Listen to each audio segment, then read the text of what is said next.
Everybody bring their voices down. And we're live. Good afternoon, everyone. I will now call the board retreat for May 5th, 2025 to order. It is May 6th. Good afternoon, everyone. I will now call the board retreat for May 6th, 2025 to order. Mr. Wilborn, would you please call the roll? Yes, Madam Chair. Representing Educational District 1, we have Ms. Katie Howard. Present. Representing Educational District 2, we have Ms. Aretta Baldwin. Present. Representing Educational District 5 and Board Chair, Ms. Erica Mitchell. Present. Representing Educational District at Large Seat 7, Mr. Alfred Shivy Brooks. Present. Representing Educational District at Large Seat 8, Ms. Cynthia Briscoe Brown. Present. And representing Educational District at Large Seat 9, Ms. Jessica Johnson.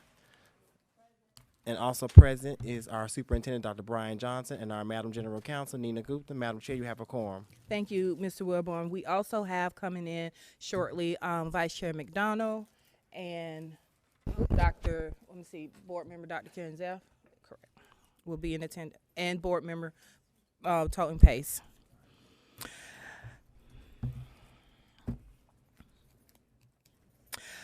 I would like to entertain a motion to approve the agenda for May 6, 2025 board retreat. So moved. Second.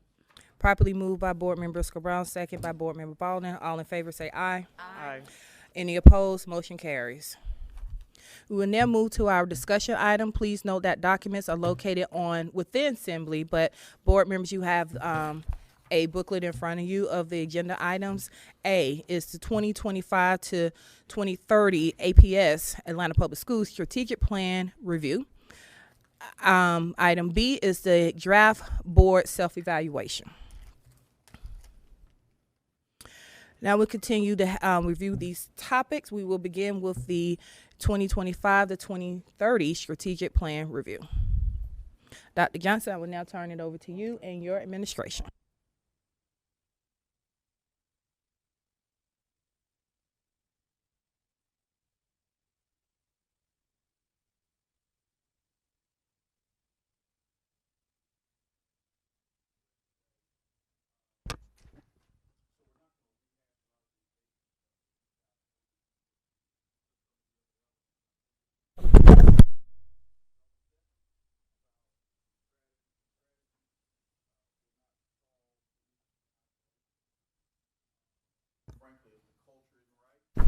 We can't do anything about it. So when you think about what this document is to us, it is more of a. It's all good. I got it. Good.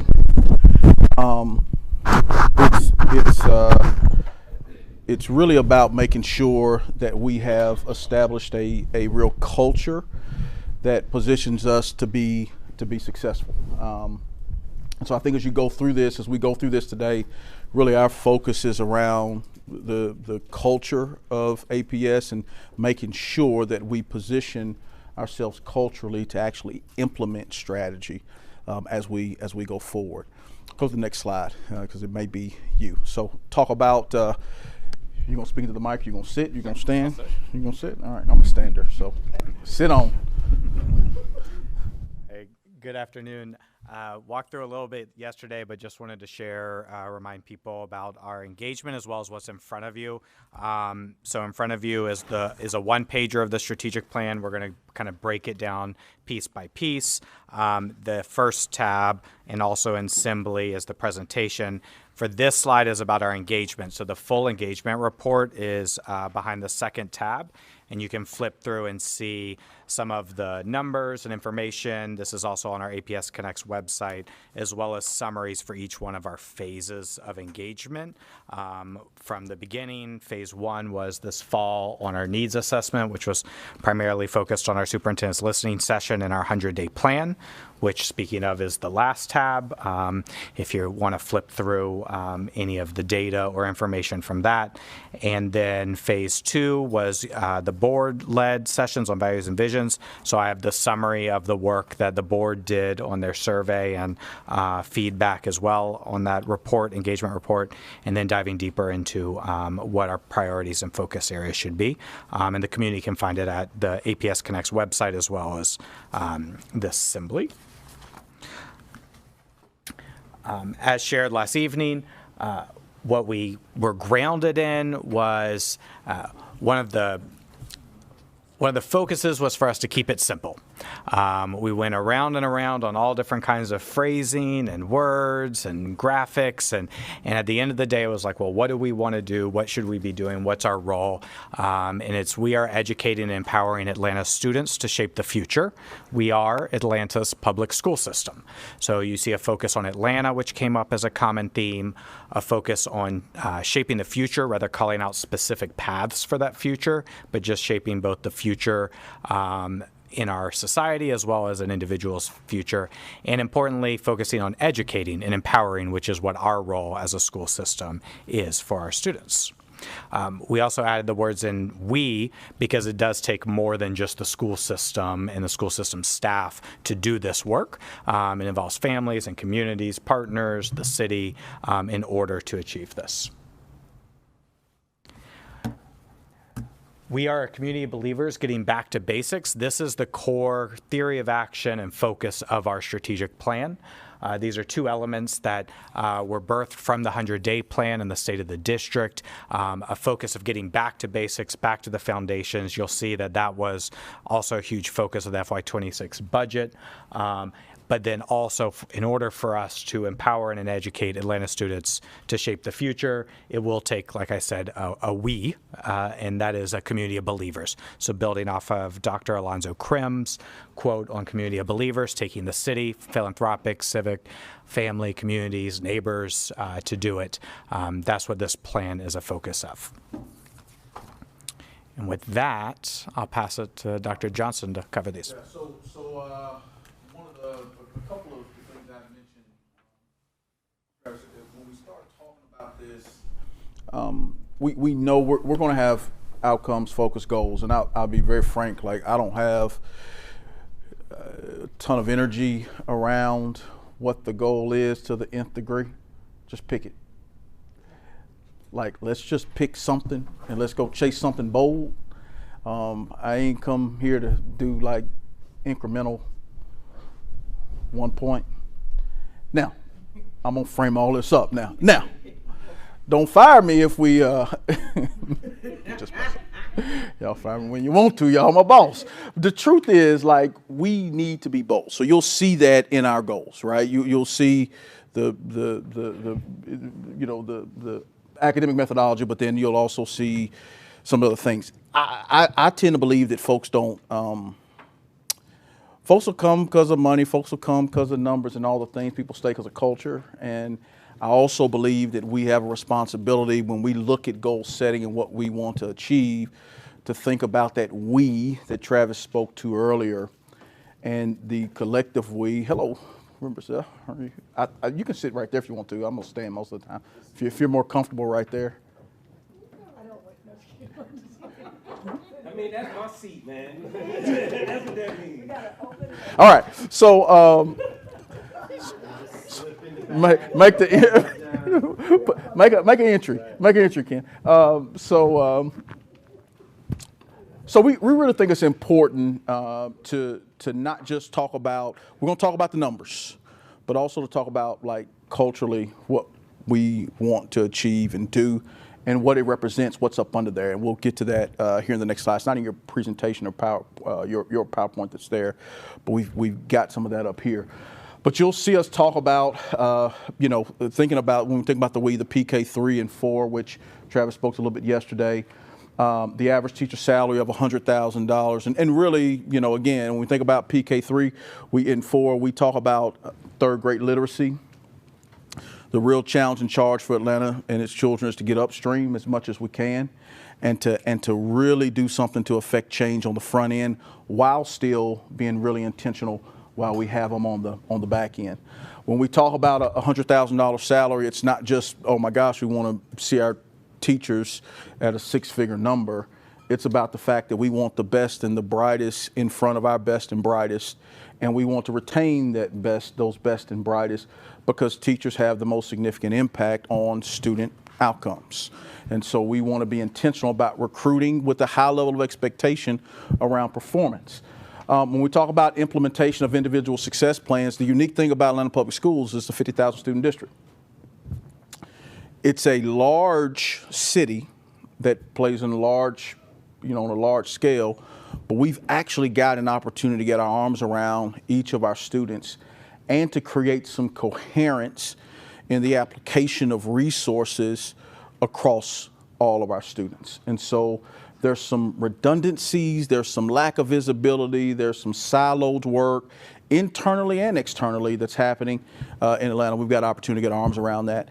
And then we have the opportunity to establish community hubs in every cluster. When we really think about that, don't think in isolation to the hubs that we have. Oh, the hub we have is tremendous. Like, when we think about these hubs, it's really what the community wants and needs, and what better time to have that conversation. It could be that the community says, hey, look, we really want our hub to be focused on early learning. It could be that we want our hub to be focused on workforce development. It could be that we really need to bring in some mental health partners. We need to bring in some housing assistance partners, and they need to set up space and do class.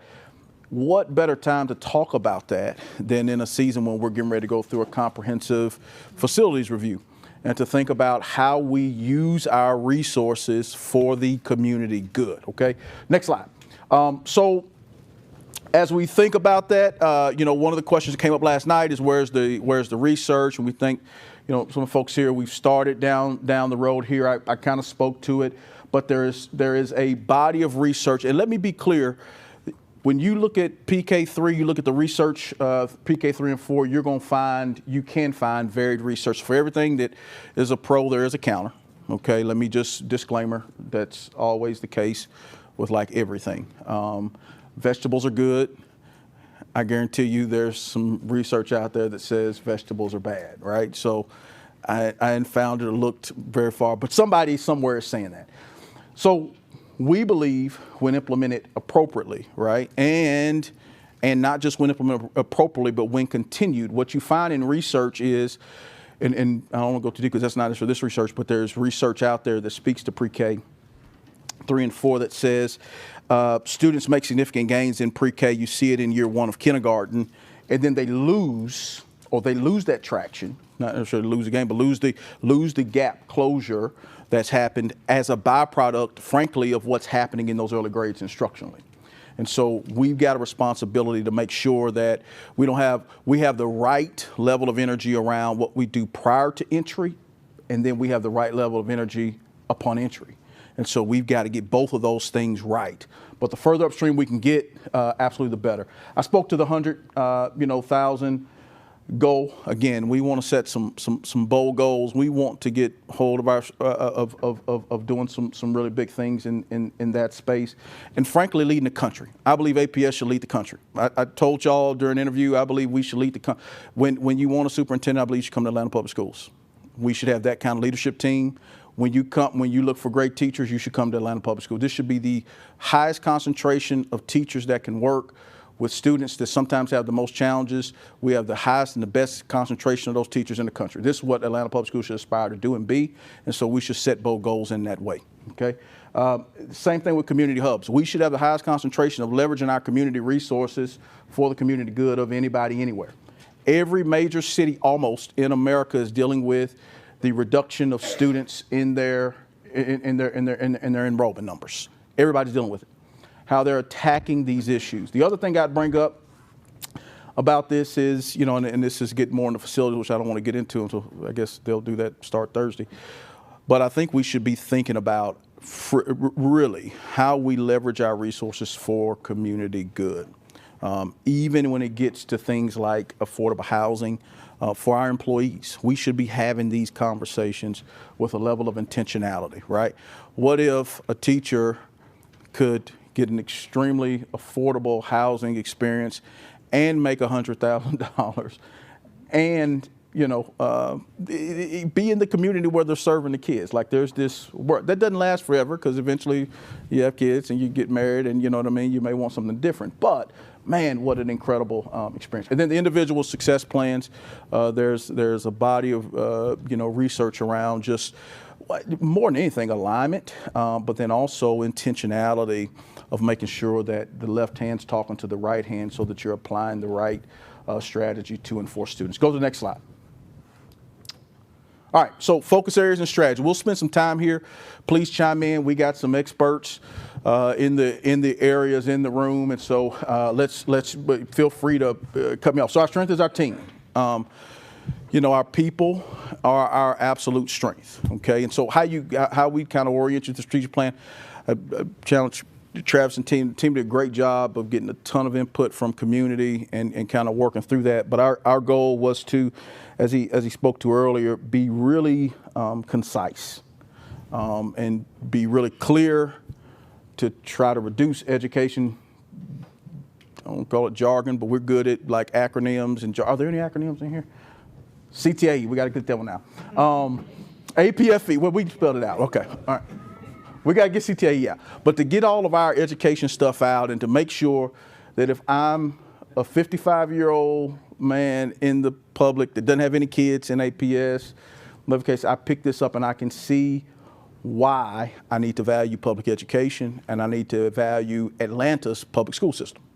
And so that's ultimately the goal. So when we think about our strength being our team, our people are our strength, right? Our teachers, our leaders, the recruitment, retention, compensation of them, the growing and developing of them, that's what that speaks to, that's what that is. And that's, these aren't rocket science things. This is what good school districts do. Our responsibility is shared. And so when we think about our responsibility to share, you see the we you've spoken to throughout. It's not, when we think about educating our students, it's not something we can do in isolation. And so we need the support. You see APFE, you see meaningful partnerships, you see engagement. Our system is efficient and effective. Again, comprehensive facilities work. But in addition to that, like you'll see us have energy around sustainability. We're going to become more energy efficient and effective as an organization. You will see us, lean into continuing to have discipline around our budgeting and our budgeting practices. You'll see us really lean into all of those elements as we go forward. We're strengthening our instructional core. That's the work that we do. And so, when we think about teaching and learning, leadership of building, like this is the core work. High quality instructional material, making sure that's in front of our teachers, making sure that's in front of our leaders, that they're trained on that. Making sure there's intentionality around subgroup and how our subgroups are moving and performing. We know we have work to do. Students with exceptionalities, economic disadvantage, like we know that there's great opportunity there if we're going to move, the entire district forward. We've got to lean into those spaces, and so we are excited about the opportunity there. We're caring for every child. When we think about the care for every child, this is the whole child conversation. You'll see us continue to lean in this space. Good work has been done, but we believe there's another level attached to accountability. So one of the things you'll see, I think you'll see us do as we go forward is really make sure that these two functions are closely aligned. What we do from a whole child space, being connected really deeply to what we do from an academic teaching and learning space, and making sure that the whole child component underpins what's happening in the instructional core. Because the truth is, if a child is suspended, or a child's out of school, they can't learn, right? Hello. And so when we think about, we won't do you how we did Ken. Do you want that seat? I'm just. It is a trick. It is a trick. You walked right into it. You walked right into it. So it's all good. That's your seat. That's your seat. And so when we talk about, chronic absenteeism, which we struggle with, when we talk about disproportionate discipline, which we struggle with, these are all things that we need to create more accountability for and to. And so you'll see that in June. I want to be very transparent. You'll see that in June, us organizing in a way that allows there to be more accountability really across the board. And then sparking student curiosity. This is this is fun. This is our student. One of the things I think, and Travis, you said better than I can, I think we heard is student engagement and our students' desire to be engaged and to make sure that there's a level of intentionality around that engagement. So you'll hear us talk about the arts, you'll hear us talk about athletics, you'll hear us talking about career opportunities, exploration. All those things are really, really important. And then also we've got some energy around really thinking about our school models and what we offer in regards to our school models. You know, right now they're traditional and charter and partner. And if you're not on right or left, you don't operate in Atlanta Public Schools. And so what should we be thinking about? How could we be thinking about creating more space for access so that students can get to what they want to based on what their interests are versus where they have to go because of what their street name is. In particular in a season where we're looking at some opportunity with underutilization, okay? So we should be really thinking about those things. So I want to pause because I've been talking for a minute. What questions, thoughts, considerations, how does this feel? Travis will answer all your questions. Board Member Baldwin. Thank you. It feels good. I like where we're going. I really like the just initial the nod to legacy initially, in terms of the community of believers and really the back to basics, and really we have a strong legacy to build on, and I like that acknowledgement and that nod. Yeah. I also really like the focus on access and this idea of sparking curiosity.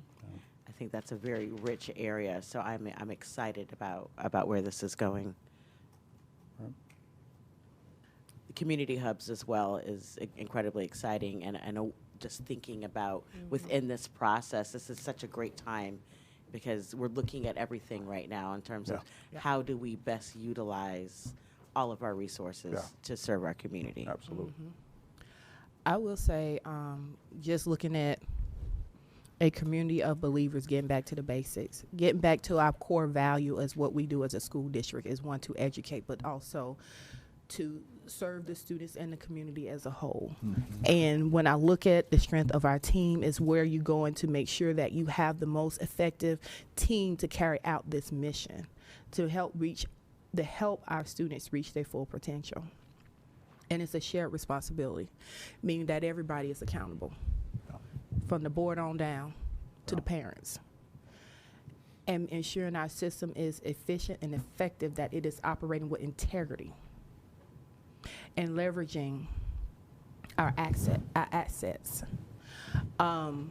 Just going over all of this as a whole, it puts to me, I feel like it put us back to what, again, our core purpose is as a school district. And that's level setting, that's resetting, and that's building capacity so we can move this system forward. That's what I gather for it. But it's with the input of our community, our parents, our students. They've been a part of this. I think I saw Board Member Brooks, and I saw you. Because I know you sit on that side. I could, yes, yep. I think that, as usual, the devil's in the details. Yep. Striking the appropriate balance is going to be important here, and also understanding that basics includes the things that make our students want to come to school every day. The bullet there about sparking student curiosity. Those are the elements. They're not luxuries. They're not add-ons. They're not enrichment, even though those are all words that we sometimes use. Those are essential parts of building healthy, successful adults. And that's what we want to do here. So I think we need to understand that basics includes all of that. Not the 3 R's, absolutely. And we certainly need to be focused on those. But our mission here is to graduate healthy, well-rounded, responsible, successful young people who will become that kind of adult. 100% agree. Yeah, thank you. I was having a conversation with former Mayor Shirley Franklin last weekend, and she said something. You know how you get around the OGs and they just start pouring out gems for you. And what she said was, you know, stay focused on things that will matter in 50 years. Right? And that was like her biggest piece of advice.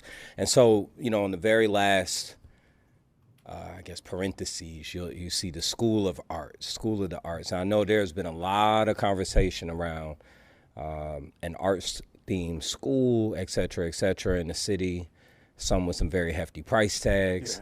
That made that a challenge to start. But that one for me sticks out.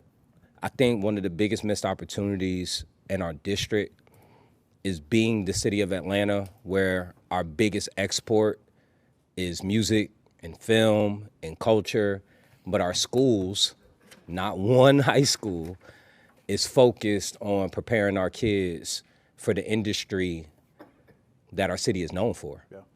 And I see that as the 50 years from now, that's going to matter thing. Out of all the stuff here, there's a lot of incredible things here that's going to help us to get to many advances we want to get to. But I think, listen, man, giving our kids an art offering is something we got to do. Now, I'm all in for paying our teachers well.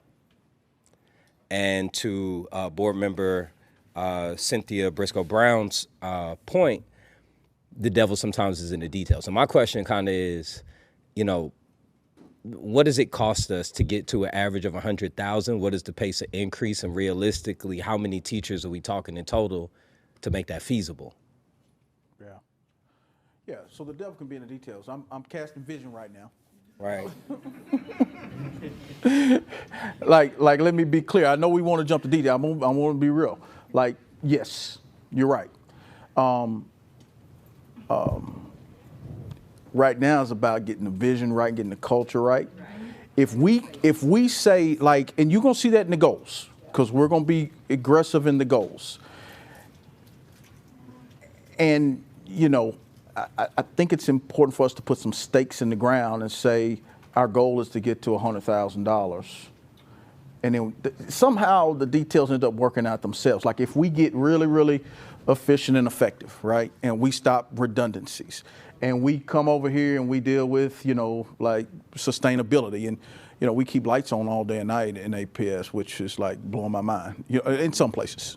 Forget the school conversation that we got to have, right? Let's just talk about what we know is low-hanging fruit. We're addressing the district, like there's some moves that we can make with intentionality that will better position us to be able to do that. Specifically, like right now, a master's degree teacher, middle of the scale in Atlanta Public Schools makes between $93,000 and $94,000. So we're not talking so unattainable that we can't get there, but it's going to take some hard, really disciplined conversations. And listen, I'm all in with. Yeah. For me, I think it's just to contextualize. Yeah. If we had the staff we have now, what does it take us? Yeah. If we looked at being more efficient, what does that look like? And I know the answer doesn't happen right here. Yeah. But for me, some things I think are you can have big vision with low consequence for not necessarily getting to the goal set. So for example, like if we said, look, we want 100% literacy, I think that's the right vision to have, right? And now, for those of us who work in academics, we know what the realities are, right? But the vision should be 100% literacy, right? Yeah. But when we talk about compensation, that is very tangible.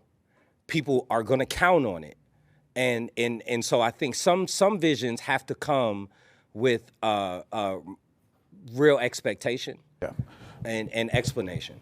Yeah, I want us to be careful. So let's don't get so caught in these big bets that we lose the broader context of what ultimately is going to drive us forward. So we'll get to that. I promise you, we'll get to. Yep. Is this on, or does it matter? It should be on. Yeah, it's on. It's red. Yeah. It's on. But the world. The lights on. It's on. Okay. The world can hear you. Yeah, that's what they said. I love where we're going here. And I appreciate you including the research behind the big bets. I think that'll be important. Just as a process, and this may be more for Travis, I think coherence is the name of the game. Like everyone in the organization needs to know what they're working on, and if everyone sees themselves in this sheet of paper, that's great. That everybody, no matter what part of the district you're in, I'm buying into the vision. Which one of these bullets is mine that I'm being held accountable for? Having the big bets on a separate page seems off to me a little bit. I wonder if it gets included in here, and then maybe they're highlighted or something. Go to the first page of your binder. First page of your binder.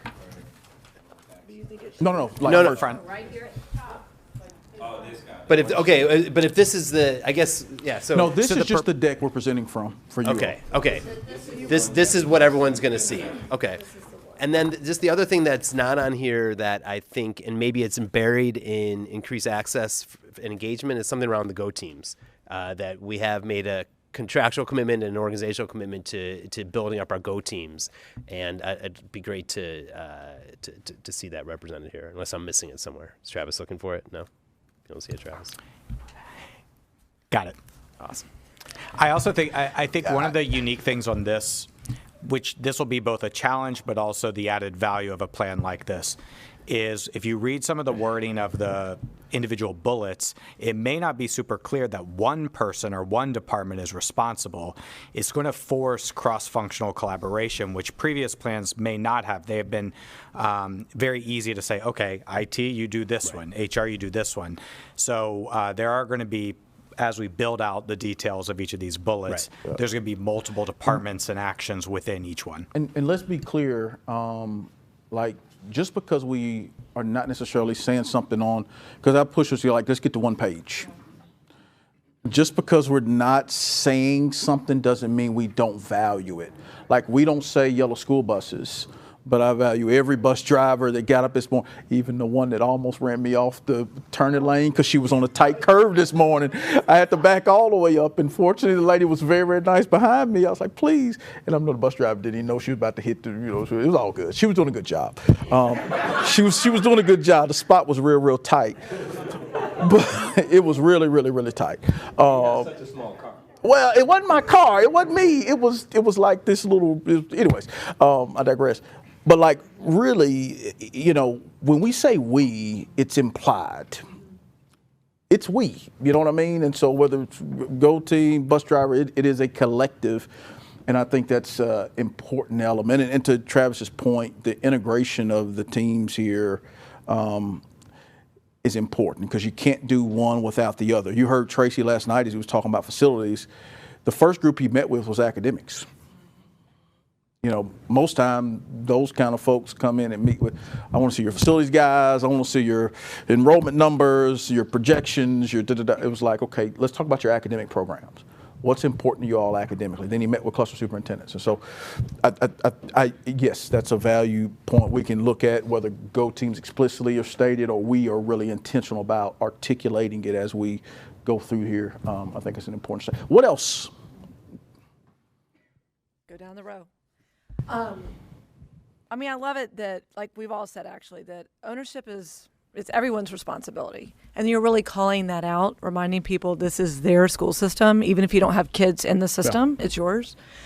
And then what you're specifically calling out underneath, we are caring for every child, what are areas that we need to be focused on? And I see reflected in this feedback I heard at engagement sessions. And I'm glad we're very specific about chronic absenteeism, disproportionate discipline, dealing with the culture, our climate strategies, and of course, like we're saying, it's going to be in how we lay that out in strategies, and then we measure and monitor, which to me goes back to Go Team. If we're talking about engagement, what are the realities with getting feedback from Go Teams or their participation? And then, of course, I know we're getting into the goals, but I see this as a reminder that if we want to accomplish these things, we have to have the right goals in place, which is the board's responsibility, which is the backing you're going to need to make the changes that'll be necessary for this, because it's all going the right direction. We all agree, but change is hard, and change takes a lot of consistency and dedication. So I really appreciate that we're boiling it down to these areas. And the last thing I was thinking about with some slides before with pre-K and then the hubs, love both of those, make perfect sense. But I see, and then of course the salaries, and then what was the fourth? College and career. The pre-K, early learning, and then the hubs will absolutely require partnerships. Yep. And I'm excited to see, Yep. and I know that is going to take a lot of time, Yep. and it blends in with FMP, but how we're really intentional around that, Yep. and we focus on what we can accomplish Yep. with a strategy with our partners, so we're not biting off more than we can chew, and we can really deliver. But I think this is Absolutely. awesome. I'm Absolutely. excited about this. Oh, that's a Thank great, you. That's a great point. Yes. Co-sign with Katie on the intentionality, so thank you so much for that. And just to that point, some key words just stood out for me that I'm excited about. I just wanted to raise those. Engagement and retention. We're talking about staff, right? Strong teachers, leaders. Access was that word that somebody else mentioned before. Culture and climate was also mentioned. And so for me, having been a district employee, and I know we're a few years removed from this, but it's great to continue to see that we are progressing away from a culture internally of fear and intimidation towards one of care and collaboration. And so I'm excited to continue to see that growth in our district. And, if in fact we want our children to be well, we've talked about this, our educators have to be well, right? And so I'm excited about the fact that we are promoting strong teachers, leaders, and staff. And it's not just about the salary, which is a great, kind of carrot of sorts, right? And that's going to drive a lot. Yep. But are we looking at the whole educator? And in fact, I think we are. And so I'm excited to be able to explore through partnerships what caring for the whole educator as well as the whole student looks like. So thank you. Anything else before we get to goals?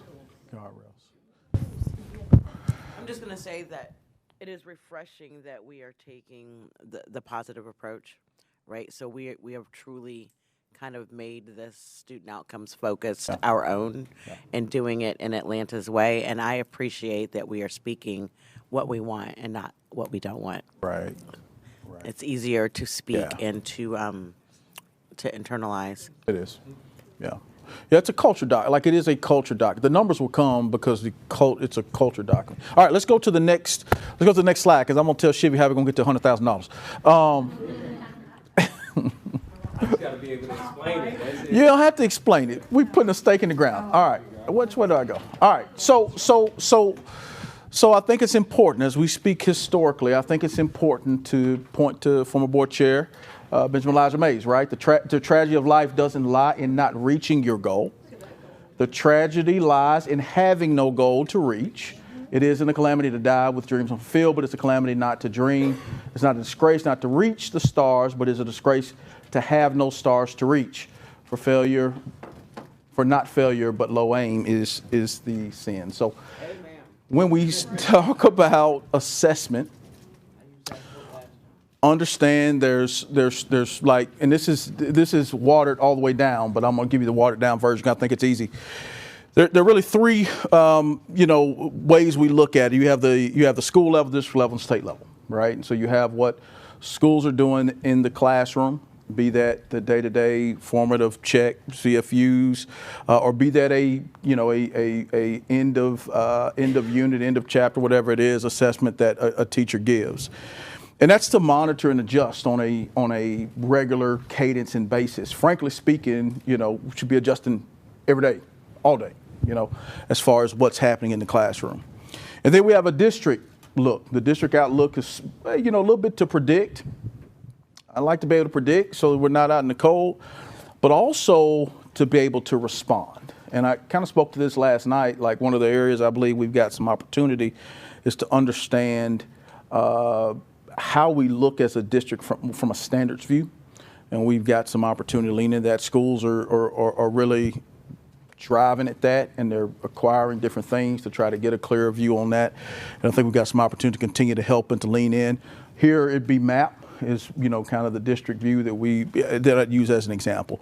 And then we have the state, which is Georgia milestones, right? And so for the purpose of goals that we set, not interim goals, but the goals that we see as the three legs of the stool, it's going to be Georgia milestones, okay? I don't want to confuse people. It's very, very simple. It's Georgia milestones, okay? Not CCRPI.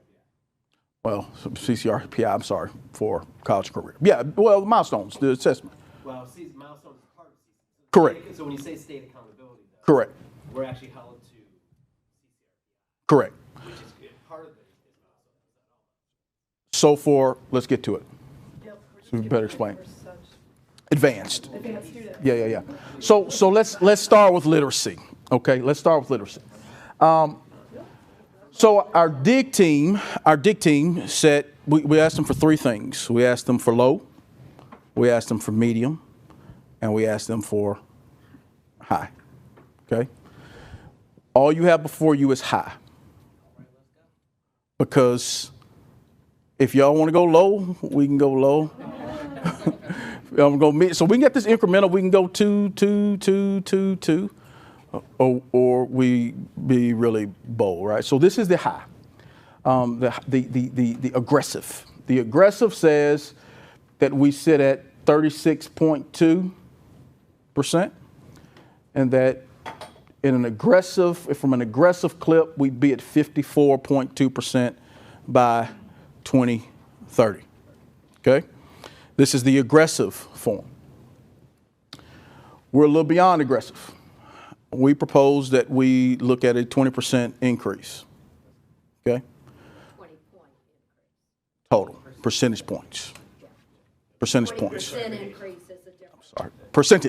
Percentage point increase. We're currently at 36.2. So go to 56. 56.2. Okay? 20%. Yeah, 20% of 36 is not but 7 points. So. Good math class here. 20 percentage points, okay? Y'all are like all the way. 30 to 50. All right. You said it right. Are we good? Yes. Oh, y'all good? Yeah. This is about 4 points a year. This probably sets me up to be in trouble. In fact, no, I believe that we should be right here in this spot. I believe that we should be right here in this spot. Now, here's what I also believe, and you're going to see when Travis comes up.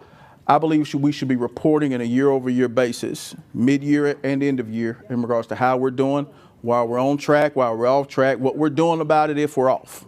Okay? That should be a part that we will systematize. I don't want to spend a whole lot of time on this, y'all, because we're just going to put a stake in the ground and go. Let's go. Next thing, okay? Let me back up. I'm not telling my bosses I don't want to spend a lot of time on this. What I'm saying is, I know this is a math problem. But let's don't overcomplicate what the math is. The aggressive, I want to be really clear. Same thing here with math. The aggressive view, 28.6 is where we currently sit. And I want to point this out. Where APS is set is so significantly beyond the state that it's alarming. Right? The state is at 44% in math. We're at 28.6%. Okay? So we have to be aggressive, because I don't believe our students are any less bright than the students in the state of Georgia. So we should be, I think, quite aggressive in our aim. It's low aim, as Dr. May said. So it will be, our target will be to move 20 percentage points. Again, I'm sorry. Again, we see it's about 18, so it's not 17 point, well, it's exactly 18. And so our charge, and this is the aggressive view, our goal will be to move 20 percentage points. And then for college and career readiness, you can see where we sit, and I should have introduced a little bit better. And then the top line is where the state currently sits. The target that sits out there is about 15 percentage points beyond. But again, when I start looking at the amount of ground that we need to make up, we've gotta go, right? And so the goal here will be 20 percentage points. We currently sit at 43.3. The goal will be to move to 63.3.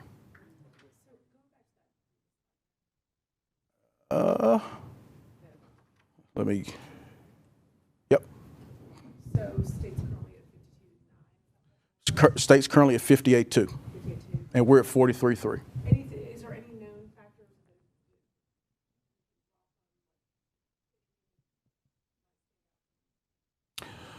I don't know if we have anybody from. Yeah. Do y'all? I don't. The difference between this and this, it's access and opportunity. Really, it's just. I know kind of what's included in the CCRP. Yeah. Yeah. They are. Do y'all? When y'all want to provide an update? And I can list them on their way up, and you can tell me if I'm wrong. There you go.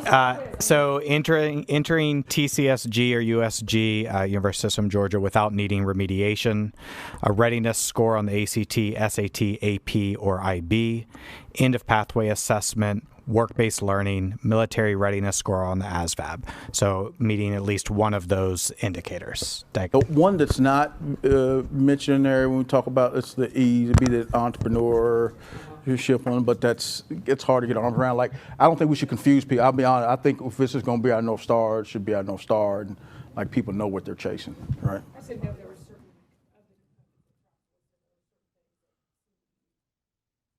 selling in other Places of the state. Yeah, Not explicitly. We're just not. I mean, I won't say we're not. We just got some room to grow in these spots. It's a good question. Yeah. Well, and to be clear, like if we go back, it's 8% here in a core function, and so there, reading we see less, but definitely in math, and to your point, when we start talking about college and career, there's a ton of opportunity. I will say one, and then maybe Aaron or Joe can correct me as well. In one of our last reports, so this is a similar goal as our current SoftG goal for college readiness, and our interim goal that focused on benchmark for SAT and ACT, we saw a decrease, which then kind of created a larger gap, at least in that one indicator for this past year.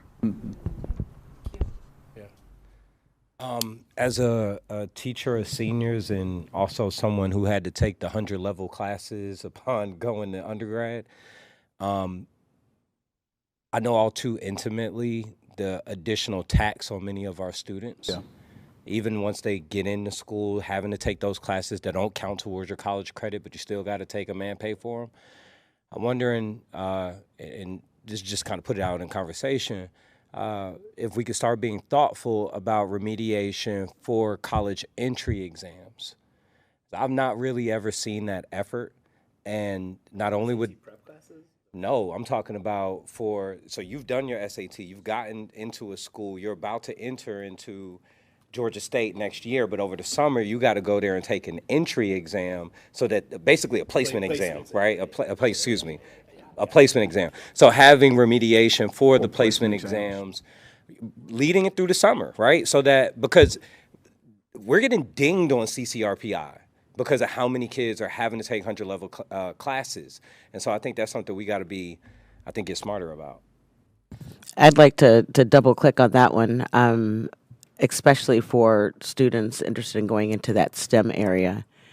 It would be, and not trying to give you ideas, but trying to give you ideas, right? That's what this conversation is. It would be a very nice product to have for students to be able to brush up on those things. So while they're going into that placement test, or even just getting prepared for, just reviewing I'm familiar with an organization that does that specifically for STEM, because you might need that extra oomph in your chemistry, honestly, your algebra, your your biology, just like, that could be a very helpful tool for our scholars who are moving on to college?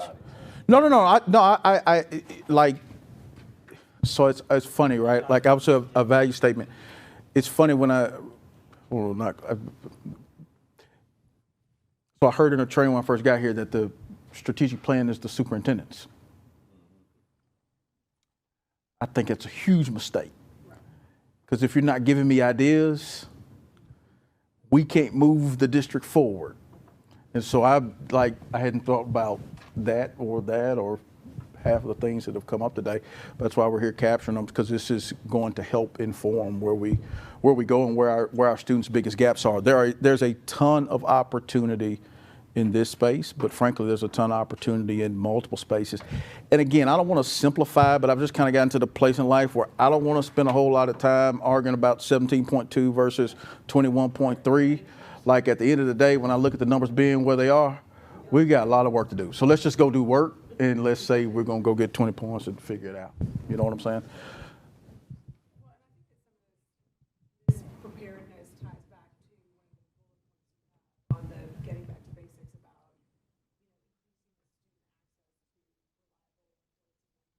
about the college and career. Yeah. Does that look the same? Yeah. North Atlanta funds their foundation funds that. It's not something that the district provided, but these kids have no idea what they're doing. Right. And that's okay, because they're not supposed to know, right? Right. But then, when your wise mom and dad try to tell you, because they all did it, or did things similar, that, they're like, oh, I don't need that information. So I think having these resources that these kids can relate to, because a lot of them are, a little bit more proximity to their age. Yep. Like our College and Career Center at North Atlanta is phenomenal what they do, and it's not just workshops. It's they had kids come in, like former grads that are at Emory Honors College, come in and read these essays. So correlating those two pieces could probably help with some of this too. I don't have insight onto what college and career resources look like at our different high schools, but it is it's a pretty critical piece. And I would connect to that, like school counseling, and I would connect to that. Remix. And how many times did I stutter right there? But school council, like we have an opportunity when we talk about these individualized plans to connect the academic with the whole child, but to really be intentional with a 6+ year academic outlook for students. They should be thinking in the 6th and 7th grade about where they're going, what their aptitude, because we give, the aptitude. We've got all the tools, but the connectedness of the tools and how connected they are, that's where there's opportunity. And so I gave this example last night, but this brings more color to it. So we've got like master scheduling living in an area. And then we've got, which when I think about master, I don't think about I know there's a technical back end of putting the things in the right spot, but actually helping the principal think through what you're offering and how do you work that into your schedule, because oftentimes that's a limiting factor. And then you've got the actual academic counseling that needs to take place. And then you couple that with things like college and career centers that schools have and the differences that exist. There's some real opportunity for us to get kids better prepared. So. Well, and also keep in mind that, our counselors are pretty overtaxed right now. 100%. Especially in Midtown, North Atlanta. 100%. Like they just 100%. support. Yeah. They do it. The numbers. I don't know how they do it. Yeah. But we're way out of balance on that. So then taxing them with yet another super critical piece of a 6-year plan. That do we have the resources to support that grade? Because I think it's a great idea. Absolutely. One thing on the goals. Sorry, I didn't want to. No, goals. Goals. I don't want to stop you from responding. Sorry, but going what the conversation we're having here is recognizing the realities. Yeah. We need to own the strategic plan for sure, but what you're doing is bringing to us the realities. Yeah. We hear them in our different communities. We know them based on what's going on in our schools, but now we have the data. Yeah. We definitely have the anecdotal information. Yep. And we are narrowing these goals because it is 3rd grade. It is. It is 8th grade. It is 8th grade. And it is college and career readiness. That's right. So what's exciting now is how we're going to focus in, and I know you're going to get to this piece later, about who are we going to really make sure is coming up where they definitely aren't where they should be. Yep. Which also, when you're explaining the strategies you're putting in place, is going to help all students. Yeah. So I think that needs to be called out with these goals, because I want to know what's different Yep. about this go-round than what we had in place, because that's going to matter, because if we don't do something different, Yeah. Yeah. you get this, similar results. I would say when I think about what's going to be different, the strategy behind it. Yeah. Like I remember last time, Loretta, remember? Yes. When we were going back and forth between 2% and 4%, and Yeah. we were saying that was ridiculous. Way too much time. Yeah. Right. And so- Yeah. Y'all going. Right, okay, and so when I think about what's different, the targets, the percentages is higher, the percentage point is higher, the strategy behind it is different this time to get us where we need to go. Wow. Yeah. We also have the same person who is setting the goals is the same person who's being expected to reach the goals. So that was a big disconnect in the last go around with the strategic plan, is that was not the reality. And I applaud us for having goals. I'm not taking away from that, but the point of all that we've been doing is to make sure Yeah. that we are, informed this go round based on also what we know Yeah. from having monitored the goals we've had in place. So I applaud y'all for putting in place goals. Yeah. Don't get me What wrong. I'm hearing from Dr. Johnson is if the goal is 3 or the goal is 5, you're still working the same hard. I don't care. It's not like, it's 5% goal, so I got to work extra hard, or it's a 3% goal or 4%. So really, what you want us to spend our time is getting the what right, That's right. not the That's right. where, because That's the right. where is forward as fast as we can possibly Forward as go. fast as we can. If we go get 20 right now, if we could figure out how to get 20 points next year, I'm gonna stand in front of you all or sit in front of you all, whatever, and I'll say, hey, we did that. Now let's go. Like further, you know what I mean? And if we go 20 points backwards, for some of you, we ain't got room to go 20 points back. But if we go 20 points back, it's a whole other conversation. So like potato, 0.5, 0.2. Like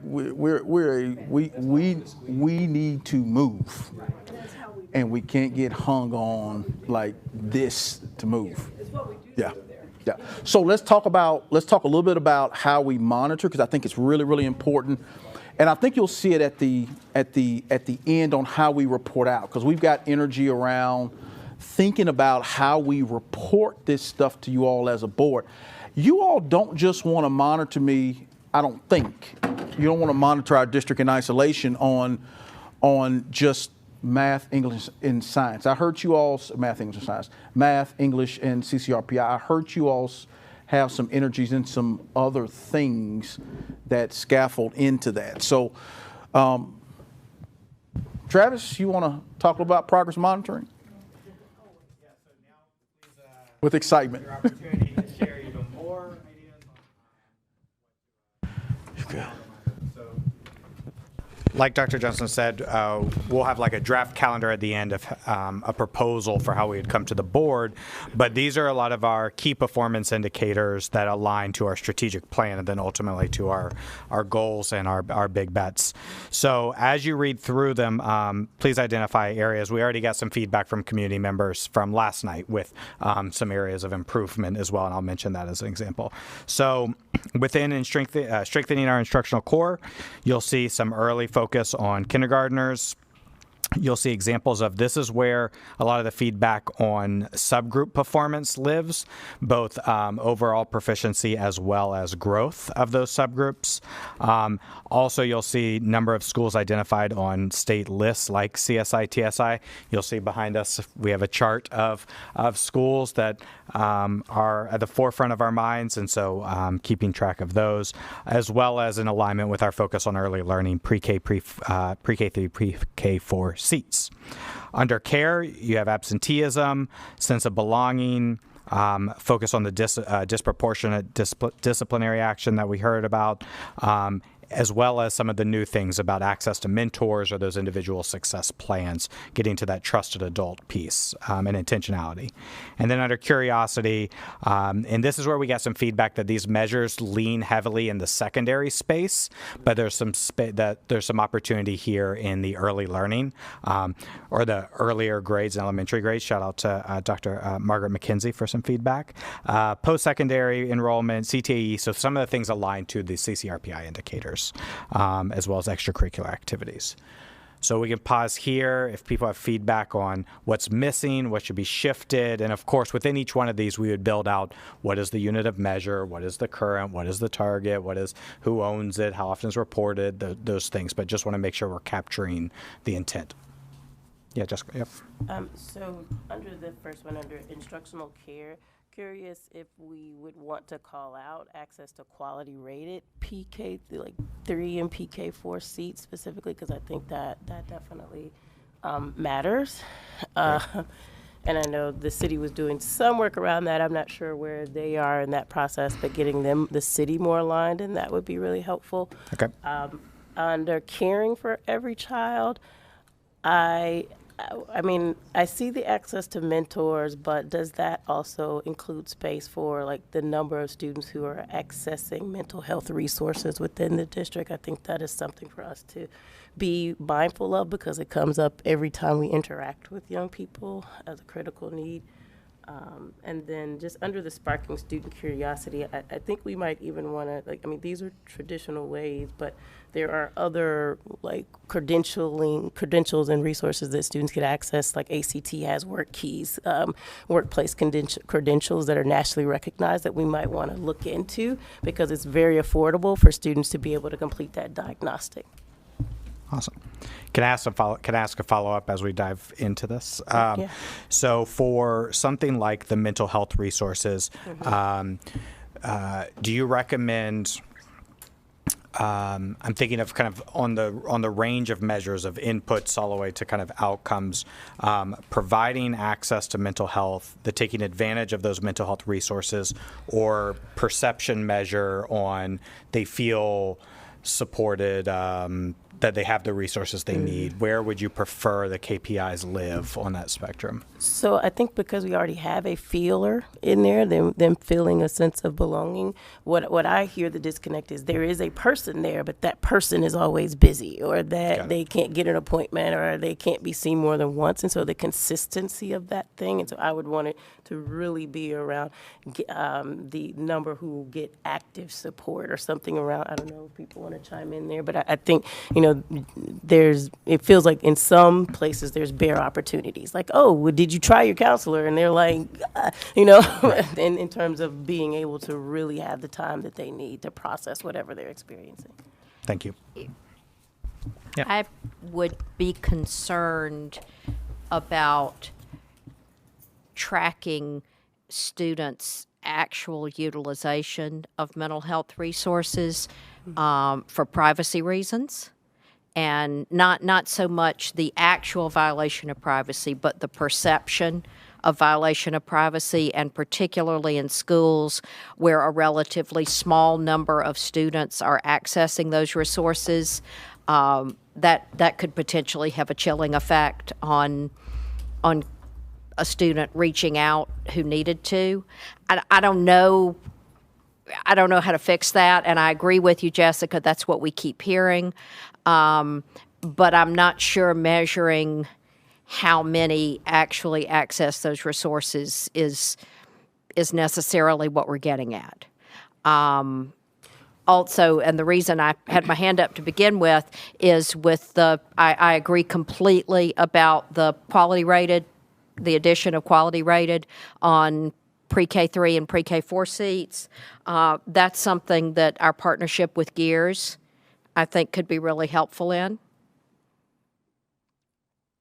because that's quite literally what they do is increase the number of and support an increase of the number of quality rated early learning seats.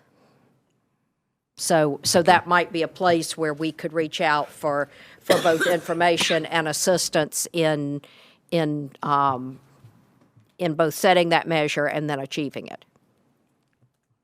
Thank you.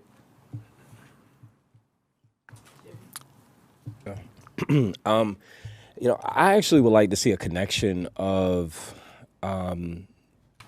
mentorship and discipline, as opposed to them necessarily being mutually exclusive or separate, if you will. And maybe that's more in strategy than it is in metric, if you will. But I think where you're going, we'll be able to see, because there should be relationship.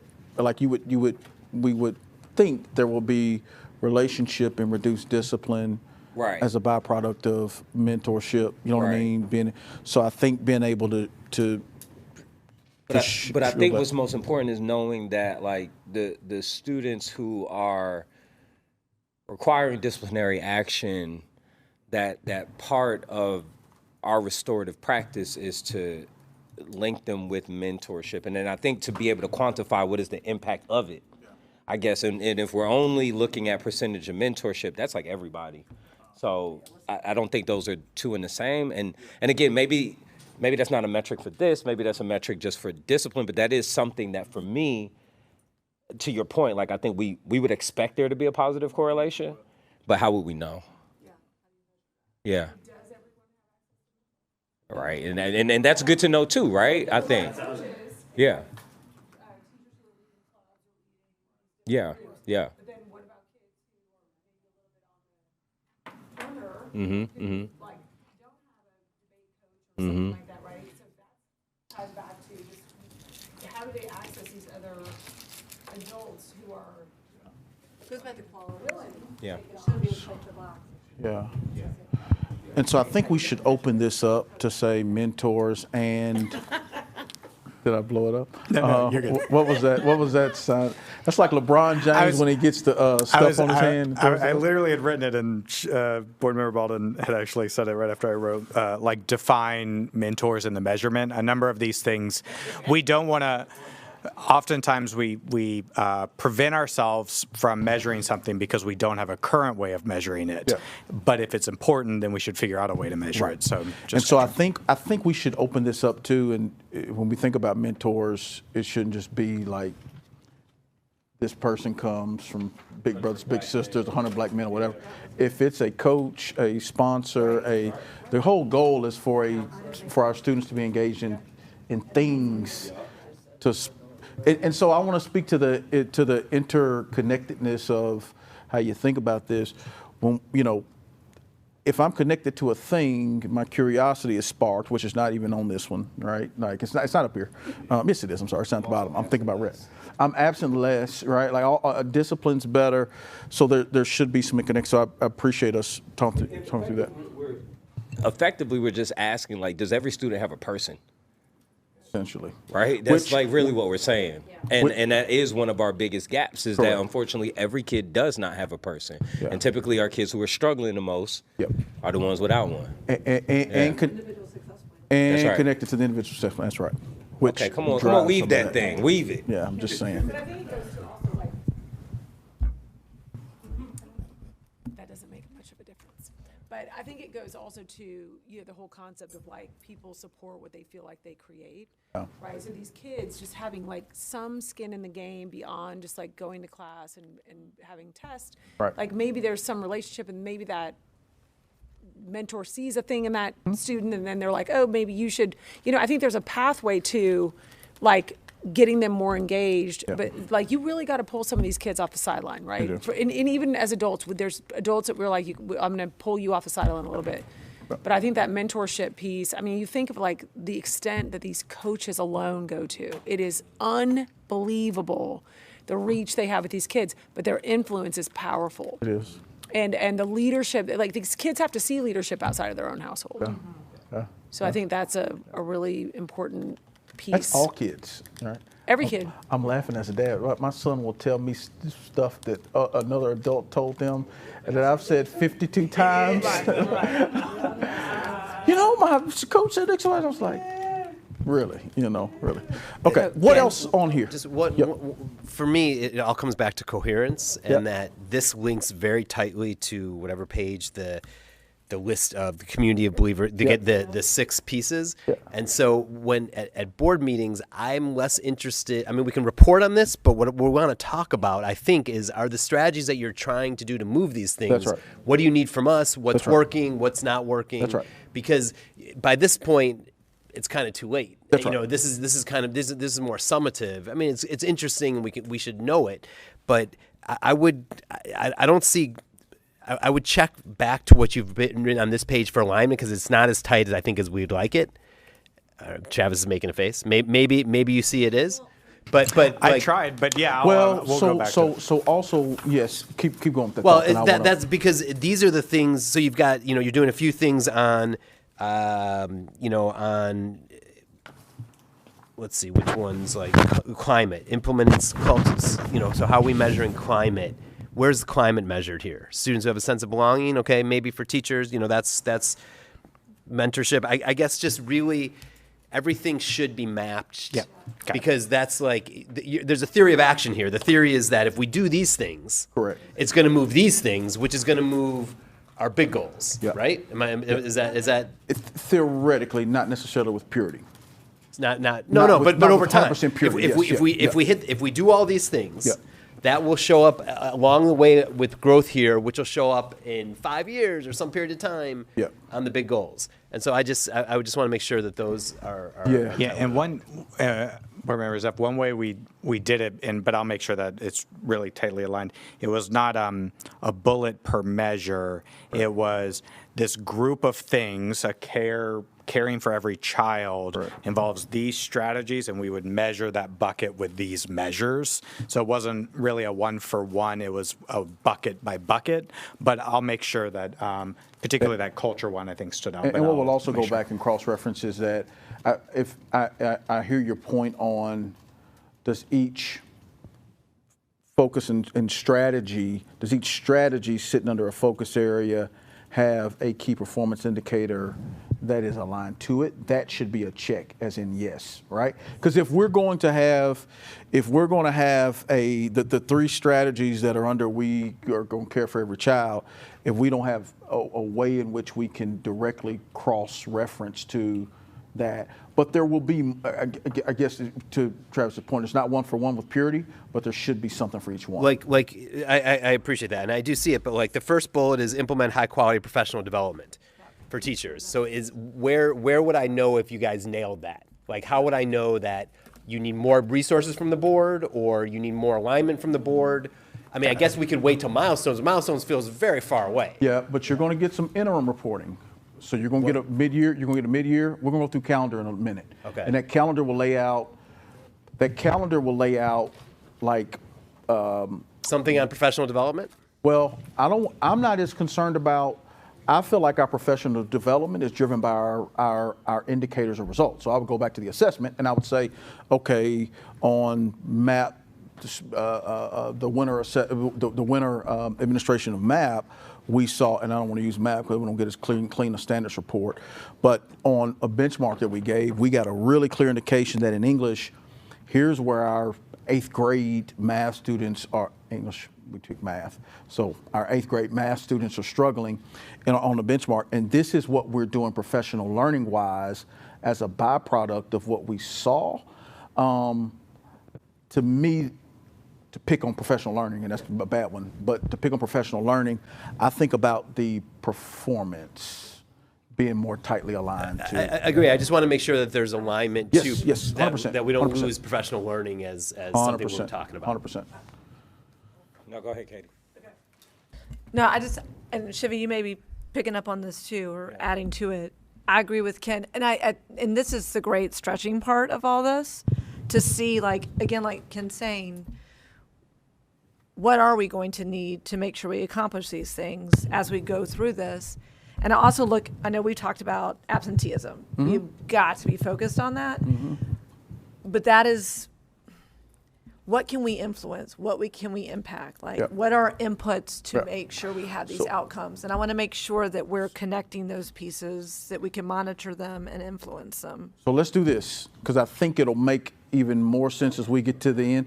Let's go to the next section, and then let's talk about what the next steps will be, and then let's talk about board monitoring. Okay? I think by the time we get to the next, I'm pushing the wrong button.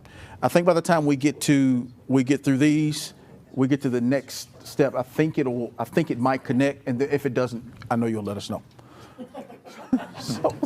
So Which on is the good. screen, you'll see if the first set of KPIs, key performance indicators, were more back to basics. This is your community of believers set of key performance indicators.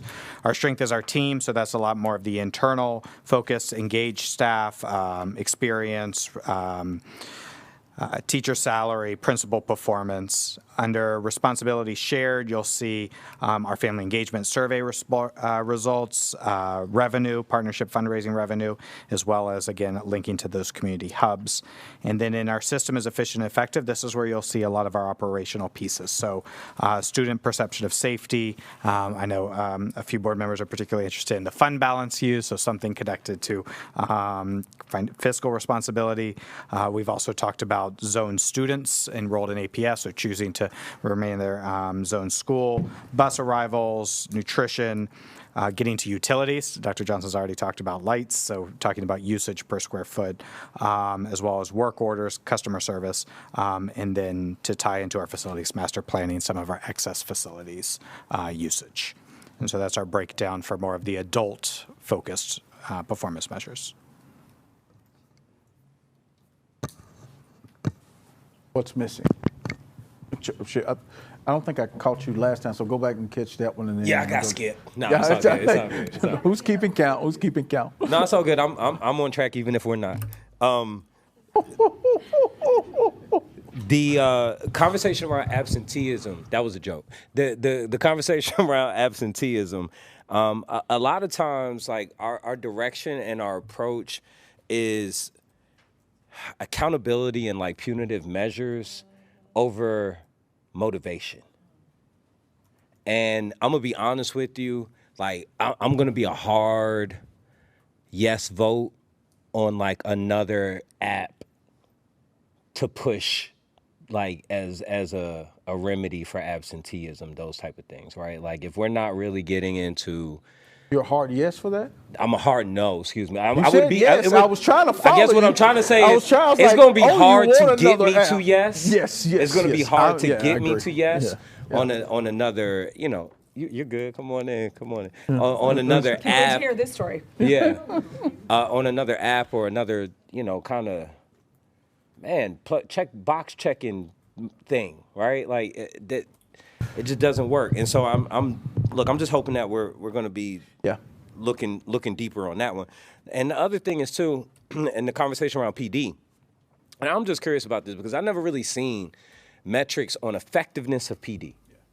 Right, and kind of like, when do we decide to, like, strategically abandon certain PD initiatives or not? Especially when we're talking about consultants and that kind of thing. We're not talking about, like, the, you know, it's your Wednesday during the day, your instructional coach is giving PD thing, but, you know, and yet and still, like, what are we doing as far as that? When I think about professional, so a couple things. Like, yes, our folks will give a survey at the end that says, was this good for you? Right. What does that mean? It was just good for you as well as for me. My great job. You know, like that happens, and you get that data, and you can, you know. But in reality, the impact of professional learning is determined by the outcomes that students receive, like the teacher effectiveness. Because if we ain't been there yet, then what are we doing different? Well, we've got to provide professional learning, though, right? So we can't expect.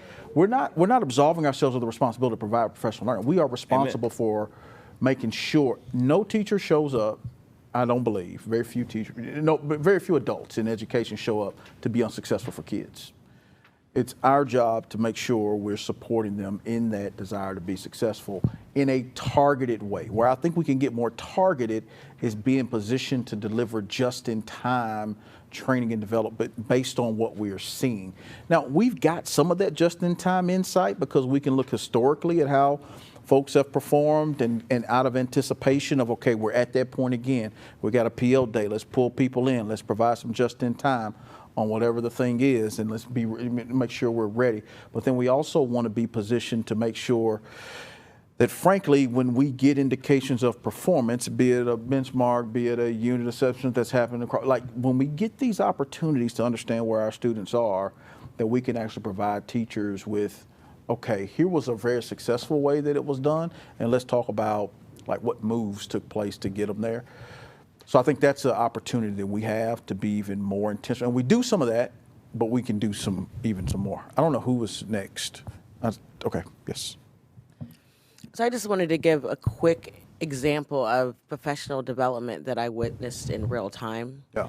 It wasn't for our teachers, but it was for our administrative professionals. And I went with the expectation that they were just having lunch and being appreciated.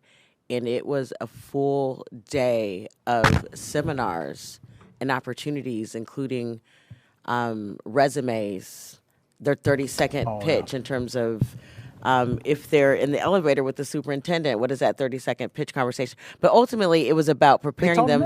Yes, it was preparing them for the next level, like understanding that you're already in our buildings. You could be our next paras. You could be our next. And that professional development, I thought, was amazing. So I'm excited to see what that looks like for teachers if we're doing that, you know, with our administrative professionals.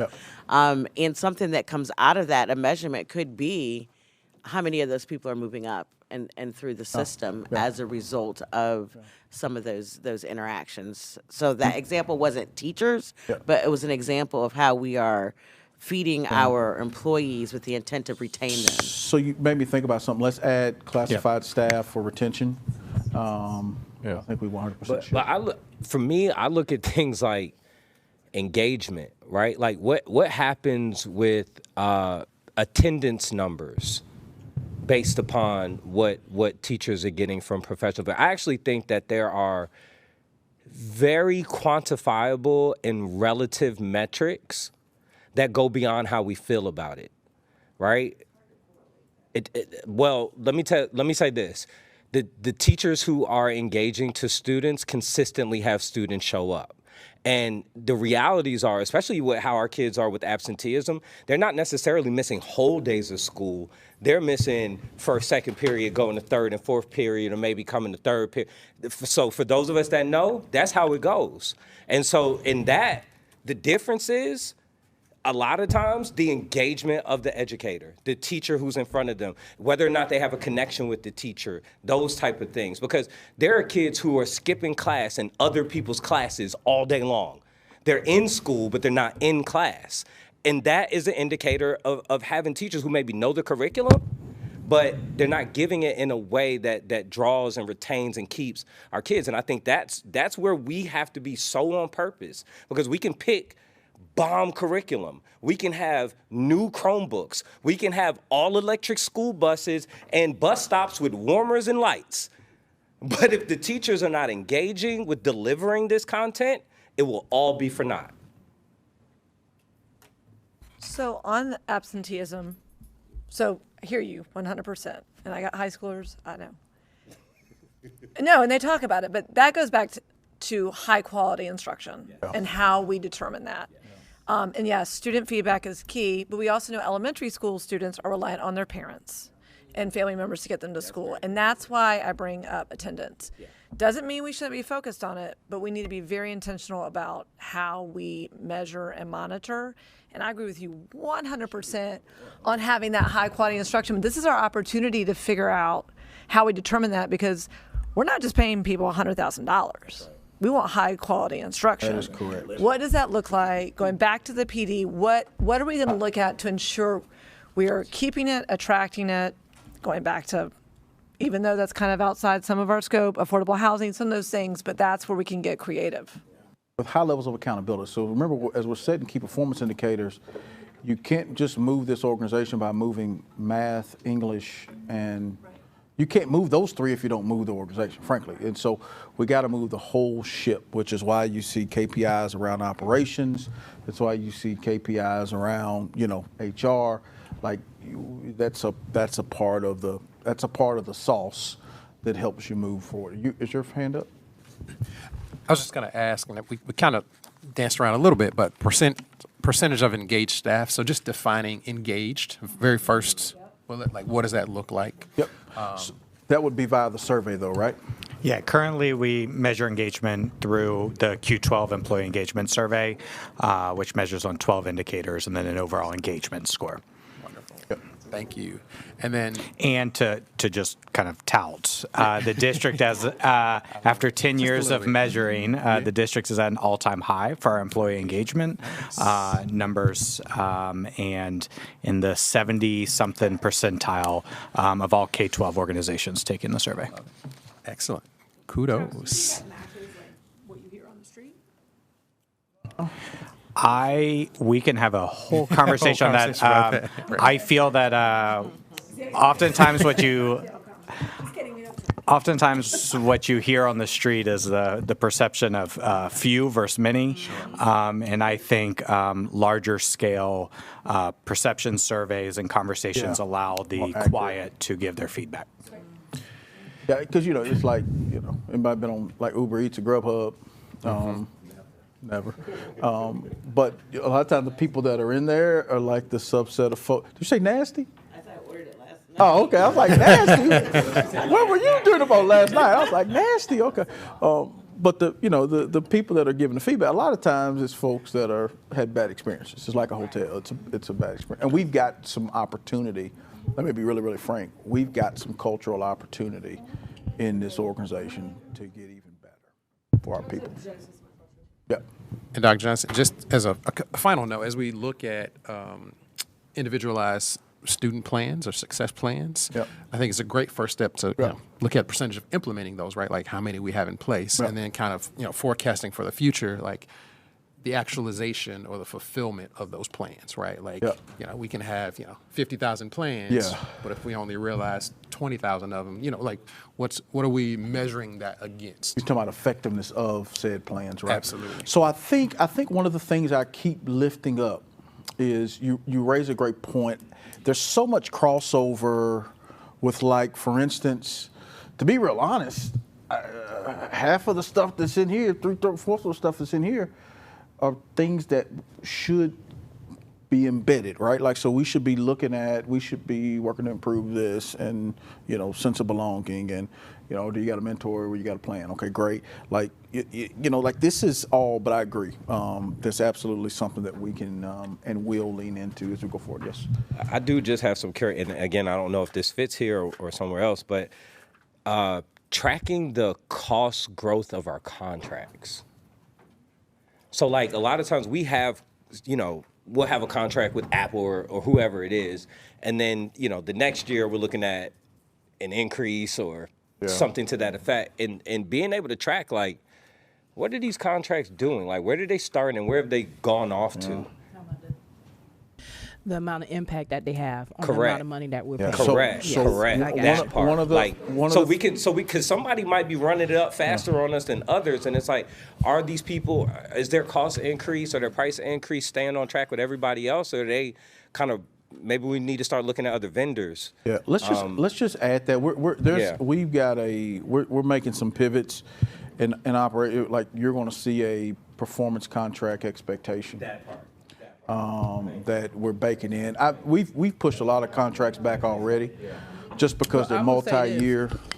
One of the things I like what you're doing now is for people coming in, do a pilot. Let's see what you can do. Let's see the type of impact you can make with the amount of, I guess, money that we're paying you. Right? And then we can see the results and measure that. And versus doing 2, 3, 4, 5 years and don't see any impact. Here's a real APS conversation. If we're going to pay people externally to do the work, we can't have people paid externally and people operating internally with the same said title. Like, so, there's, like, when I contract with somebody, I contract because there's a couple things. I contract because I think you can perform better than I can. It's a performance contract. Now, if I'm contracting with you and I'm asking you, I'll use technology, if I offshore, a good portion of my IT shop, like I'm not going to have all these same positions in my corporate IT function. You know what I mean? Like it just does not work. And so, yeah, a lot of opportunity there. So next steps is this. Yeah. So this kind of connects to, I think, some question that was over here earlier about like what's next, which gets to kind of the work. Travis, keep talking. Sure. So basically this is the most important part of the strategic plan. And so if you talk to anyone who does strategic planning, particularly if you hire a consultant who comes in and does it and then leaves, it all fails when you don't do anything day 2 of your approved strategic plan. And so luckily I have Carolyn Barnett and Shalitha Champion in the back who are going to help us implement this. But basically what our next steps are once approved are to build out, as you hear, this is an example, sparking student curiosity is the focus area with our charge and our objective being one of those bullets. So now let's outline, so what are those strategies within that? So an example would be last night, the focus on high interest offerings. Well, the strategy may be to expand health and medical offerings in CTE or Atlanta College and Career Academy. We would then sit down with Dr. Tashara Wilson or Dr. Freeman to build out, so what does that action plan look like for this year? What are there progress monitor KPIs that are very specific to that program, aligned to the ones that you just went over? And then what is that timeline that we can keep track of? We'll have a dashboard both for the key performance indicators, but also the progress with each of these strategies and actions. Hoping, without having asked yet, to build off of the work that the team has done with the audit tracking dashboard. So how do we leverage some internal resources to create a similar strategy management process for that? So that's our next step. That's our summer work to build that out. Other big piece is change management and communication planning. So this document not only guides our direction, but it also kind of guides our brand and our focus and what people are looking at. And so we'll be building out what that communication plan looks like. How do we get it out there? How do we make it real? How do we make it so that people see themselves in it, want to see themselves in it, and then be able to do something with it? The quicker we can get people to buy into this, as early as, starting this week, but Monday with principals at a principals meeting, starting to share this vision and path forward to start setting expectations. Yep. I can. Yeah. We're tricking you. Yeah.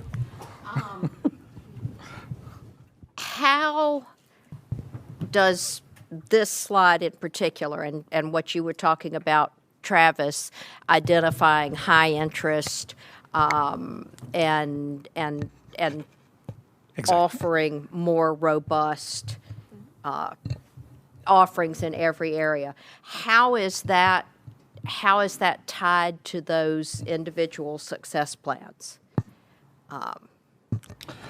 As far as this become a high is that interest, how we determine what high interest careers are? From input from students, yes. Well, input from students would be one. I think we should define high interest a little bit. Let me try to define high interest a little bit. High interest is obviously what you're interested in. It's also what you may not even realize you're interested in.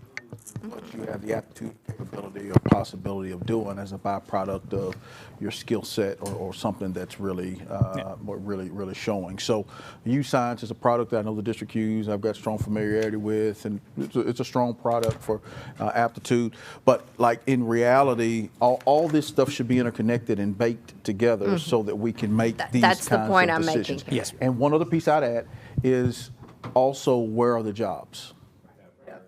Like where are the jobs is a real conversation as well. So Okay, and go ahead. And I'll add, so the way we do it,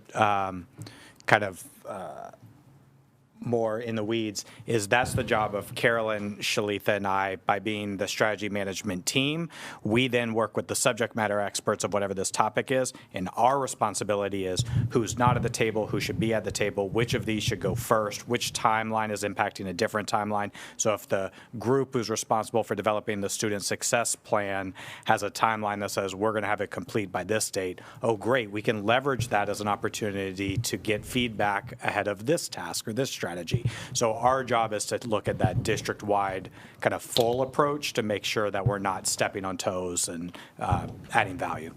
I think and I'd caution us there Yep. to not lose the trees for the forest. That that in identifying what many students are interested in, Yep. that we continue to recognize that not all students may be. This world is still going to need journalists and 100%. lawyers and teachers 100%. and people who write novels and all sorts of careers that are not necessarily going to be served through CTAE or even through STEM. If you'd asked me in the 8th grade what I wanted to do with my life, I'd have said I wanted to be an actress. Yeah.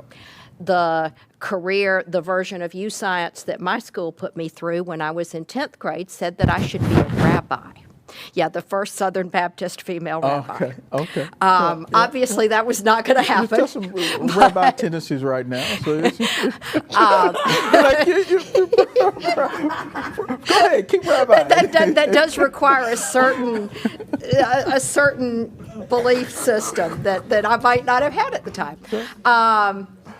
But my point here is that we do need to tie our offerings to our children's individual success plans, so that we make sure that we are meeting the needs of every single student, and not just the ones who want to go to Georgia Tech or into the workforce. 100%. Agreed. I don't know who was next, but whoever wants to go. I don't know, my arm hurt the most. That could be a personal problem. Let's start with. Just start over. There we go. All right. So I'm sitting with this, and I think, of course, my first question is, how do we remove the existing barrier? So access to advanced coursework and demand in certain pockets where there might not be accredited teachers and those kinds of things. And so what are the built-in strategies or the baked-in strategies to ensure that we are kind of right-sizing that? And then what I see is like kind of pockets of great things that are happening. And so there are some schools that have a post-secondary success course built into the day. And so programs, external partners can come in as a part of that post-secondary course and implement curriculum. We did it, and students got $300,000 in scholarships in 6 weeks, right? And so I think that I want us to challenge ourselves to also reimagine how we are engaging our strategic partners in this space. And so what I know is happening is that Achieve Atlanta is planning college and career work right now, right? And so they're bringing in external partners, but how do we get in front of what some of those partners are planning and present this in a way that lets them plug in to where the needs are and the pockets where they exist, instead of them coming into the schools and implementing things where they see needs. Yeah. If I could give a very real-time example, Boardman Johnson, on just that. So this afternoon, we had a meeting with a partner who was a partner and wants to come back and wants a longer-term relationship, and didn't have an idea yet on what they wanted to support. And we were able to show this plan and say, here are the things that we're focused on. How can you support that? And they immediately said, oh, that pre-K 3-4 thing is something that we're already doing, but we didn't think that was really connected with y'all. They had initially come in just to talk about redoing some media centers or freshening up, some spaces.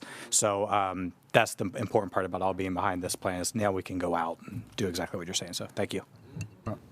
But I think what I would add is that there's going to absolutely be opportunity. And maybe to the extent, I don't know how we have it articulated, but something we can look at as note is just I don't know if I'm going to look at the percentage increase of AP. Well, we're kind of getting at it with the goal that's already in there with CCRPI a little bit, right? Like when we think about moving that percentage forward, if we really move that percentage forward, it means we have higher concentration. I would think it would mean that we have higher concentration on more students. It absolutely means more students taking advantage of said coursework. So. I was just going to ask, and I seen this last night, but kind of forgot about it. The bullet on the left column where it says promote robust arts, athletics, world language, and enrichment offerings, which I love.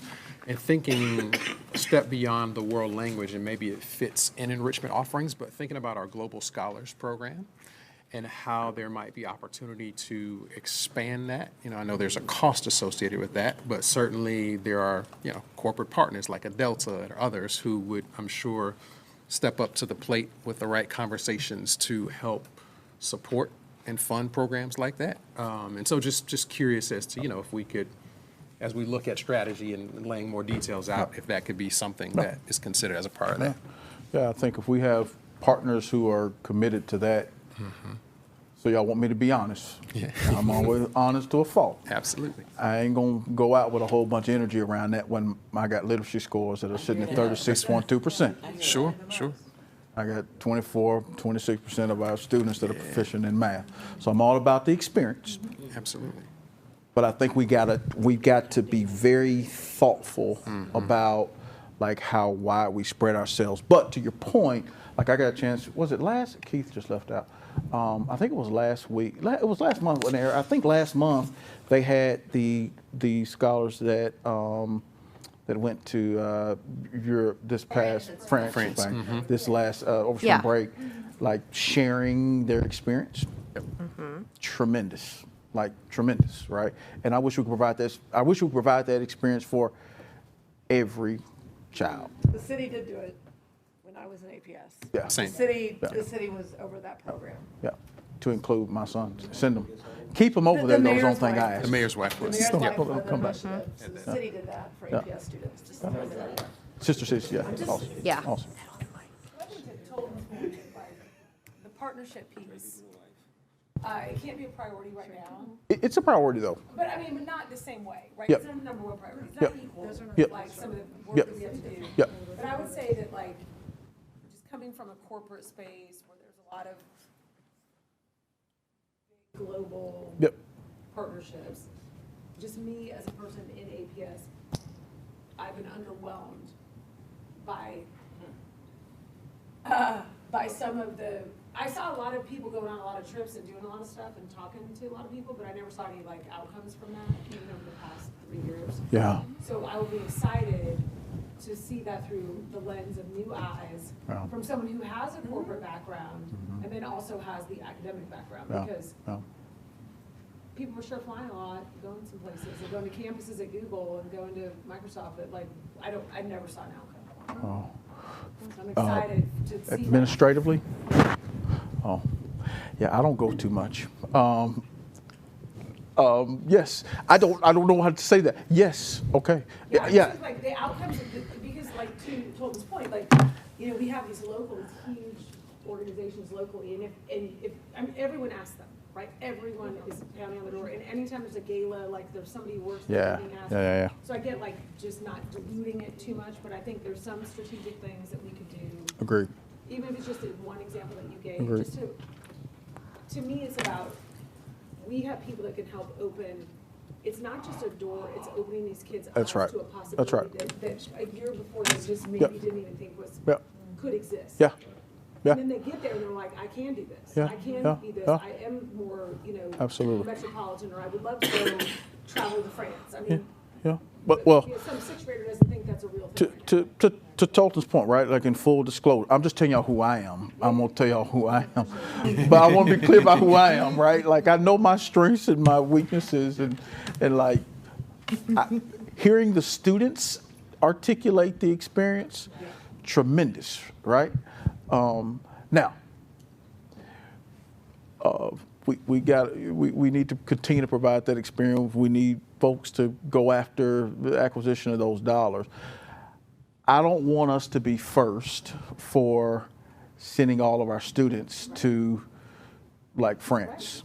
I'm just being honest. And they can't read. So it's that balance, but I agree with you. And the strategic partner, like there's so much opportunity for strategic partnership, and let's be frank, like there are funders that have specific interest in things such as that we should be leaning into, like offering that experience for kids. That's why APFE and said organizations are good at what they do. So I think it's like people know their strengths. Like I'm on the ground, arms rolled up, wearing Travis Al. You didn't agree? Do you agree, Charles? Not? Of course not. Who was next? Who was next? Who's next? Just because I can. no other reason. So let me this is maybe a question for Travis. Like this is a pretty substantial project management effort, and it will not be as effective as it can be without a project management discipline, project management office. Like this requires. So I back in the day, I had Travis's job at Fulton County, and didn't have nearly the head of hair. Look at you now. Has, but, so look, so you're an improvement. So you're ahead. You're killing it. But you gotta have, like, we had a team of folks that were meeting with initiative owners, and there were charters for each one of these bullet points with clear. I mean, you have 4 bullets here: owner, action plan, timeline, project plan. There's a lot in those 4 bullets, and so this thing is going to win. Or Dr. Johnson will tell folks you got to do a thing. And you're going to have to make sure that they do that thing and that people are meeting regularly. They're reporting. I know we got a calendar coming up. People are reporting to the board that there's templates, there's structures, there's Gantt charts. Like that's a job. And so I just want to not undersell that because if we just ping people from time to time and we don't really establish that project management discipline, especially out the gate, then it loses momentum. I appreciate it. I think thanks for advocating for some more staff, but it ain't happening. I will say one of the things. One of the things that makes me feel more comfortable in it is the district, particularly with Carolyn and Shalitha here. We were part of a team called Organizational Advancement about 12, 13 years ago that Errol Davis brought in that did just that, focused on project management, process improvement, data reporting. And so we have the templates and processes in place. We had project management oversight. We have health indicators. We have one-page and multi-page charters for projects, change management plans and templates, and they're ready to go when we have a leader who wants it and we have a leader who desires that type of process. So looking forward to kind of dusting those off and kind of putting them back to work. I do want to be clear about something though, like we don't want to get so process heavy that we don't get work done. So I think to the extent that even as we dust those things off, I have a sensitivity to streamlining. That constructive tension is correct. Right. I mean that's real, and it's a pendulum, and so I think that happens, and you may have to course correct as we go. That's right, and the champions have to be like the owner, like the actual person that's in the work. So other questions around that? A lot of meat in here. Oh, sorry, Board Member Brooks. It's just me on the corner over here. Now, you made a statement about we got to look like where the jobs are, but I actually I want us to be very specific about that because where are the jobs in Atlanta?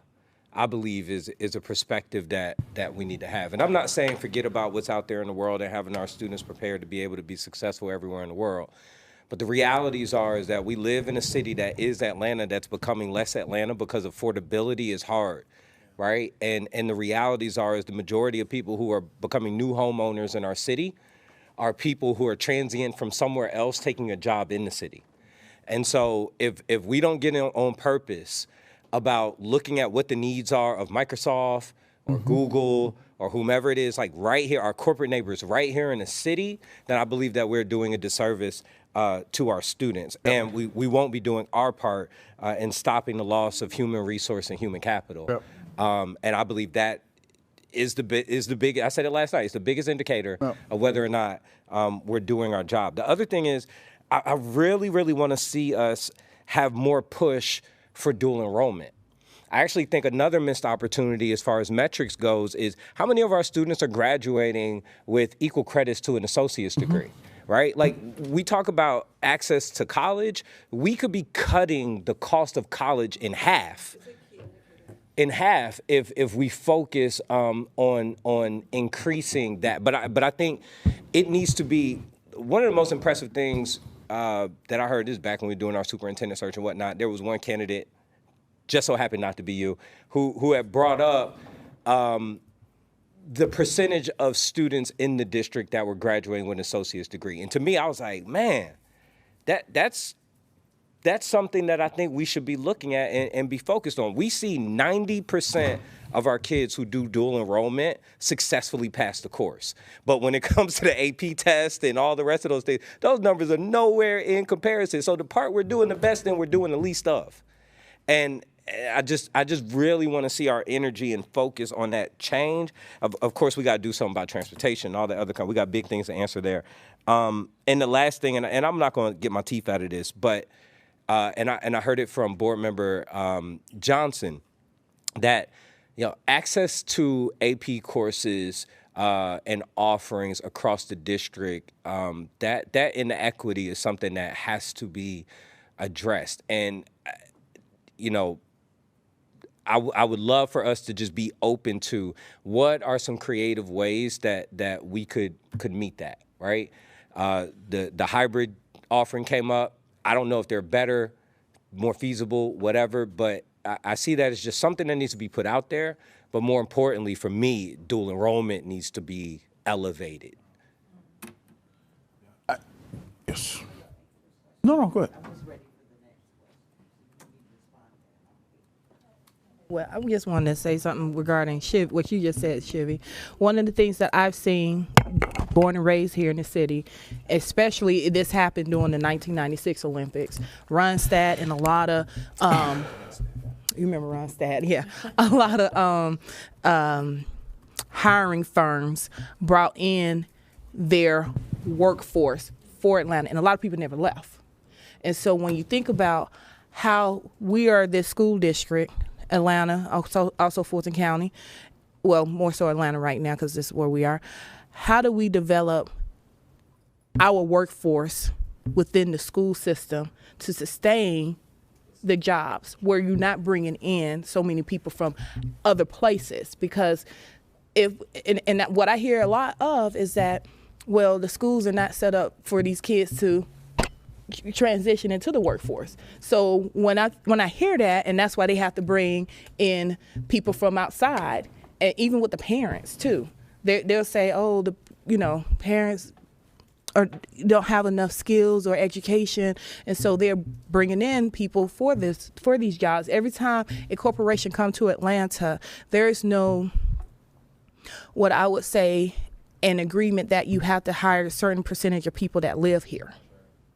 And so my question is around, the whole workforce, well, I call it workforce developing through our K-12 space, is students that are ready to go out into the world where they're going to college, have a career, whatever it might be, that these companies look for us to hire these kids. These students that qualify for those entry-level positions, but not limited to, of course, our university, but it is to sustain the livelihood, change trajectory with generational economic disadvantage, populations, if you're able to develop a workforce within APS. So this conversation is really important. I want to point back to something we said on the very first slide. We are Atlanta's public school system. And when we think about that collective efficacy, like a community that's collectively efficacious, what it does is everybody has ownership. Everybody sees themselves and their impact on the whole. And so when we think about jobs, when we think about where are the jobs, when I say where are the jobs, I'm talking about Atlanta. And we're going to use Atlanta to inform us. Now, I don't want to limit any child in APS to Atlanta. as a byproduct of, you can only be in Atlanta, you know what I mean? Like, it's because there's a big world out there. But the reality is, like, we are thinking Atlanta-centric as we go down the road. I think you had a question? I do. I have a couple things. One, I am 100% all in for dual enrollment. Yeah. A personal benefactor of 30 credit hours that also included books that we did not have to pay for in college. So, and a lot of my daughter's colleagues graduated ahead of time before that. But one thing I'm curious about with that, and I think different schools do it differently, and it comes to the assessments. So let's use Washington High School as an example. So the 2024 cohort, 25% of them participated in dual enrollment. So that means if they were taking those classes off campus, they were not testing on campus, right? So if they took their English equivalent class off campus, or if they took any of those equivalents where there's an EOC or a milestone,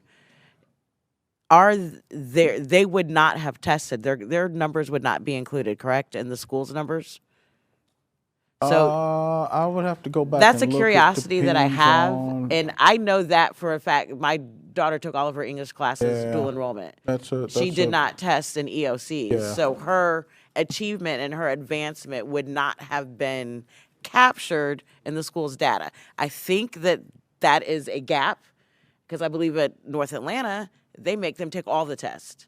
And that was one of the things that the students were frustrated about, was the fact that I'm taking this AP class, but I also have to take this test. And because they wanted to make sure numbers are captured. So there is a curiosity around our testing and how are we capturing those numbers.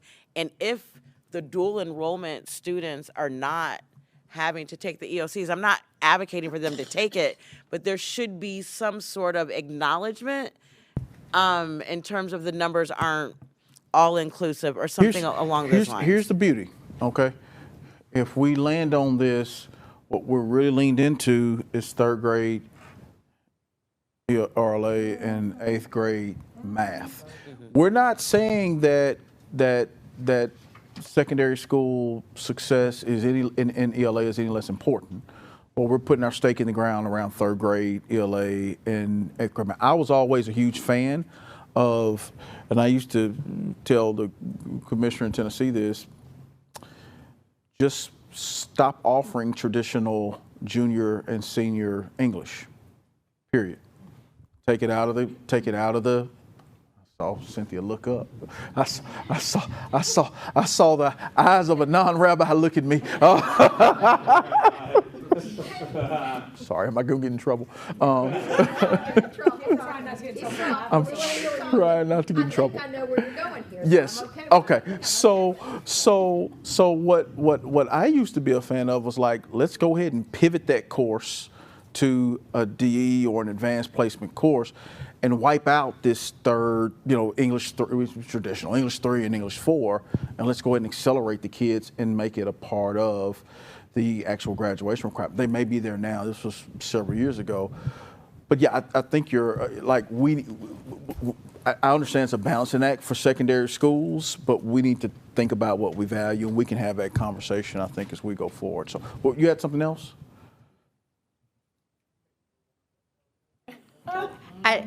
I'd like to respond to that and say, I love that. Okay. I think we spend a lot of time with giving what we call fake honors classes, where we give extra credit on that grade. If we call it an honors class, then it gets a 5-point bump up.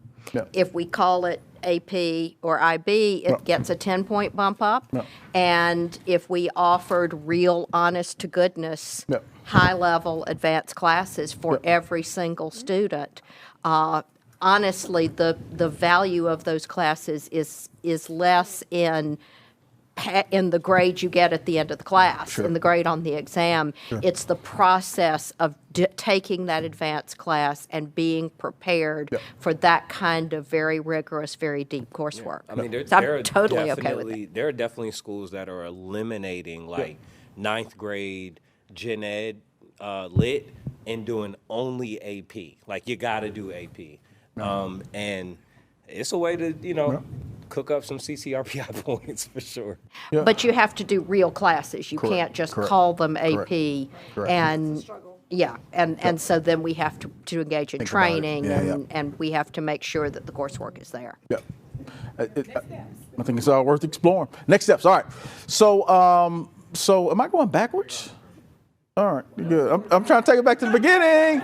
All right, so here's the last. Here's the last. We're done. We're done. Here's the done, right? The goal would be that we, and this isn't, don't take this in purity, so don't start picking it apart. I just want to give you all a visual, okay? In January and June, you get a mid-year status and end-of-year status, okay? Throughout August, September, October, November, December, and throughout the year, you receive an update on focus and strategic strategies that are going on around that particular focus. And it might be, you see here, that it's one from community believers, it's one from back to basics, or one from one from kind of this operational we can standpoint. You'd hear an update on the key performance indicators that are aligned to there. And those key performance indicators would show. So let me unpackage a little bit of the KPI piece. What you saw was 2025 and 2030, but we'll set current state, or we'll set current state at baseline, and then we'll set where we want to be in 2030, and then we'll work backwards to scaffold into current date, right? And so you'll hear an update on here's where we are in 2026, but more of the update is going to be around the strategies that are being implemented as a byproduct of how we're executing.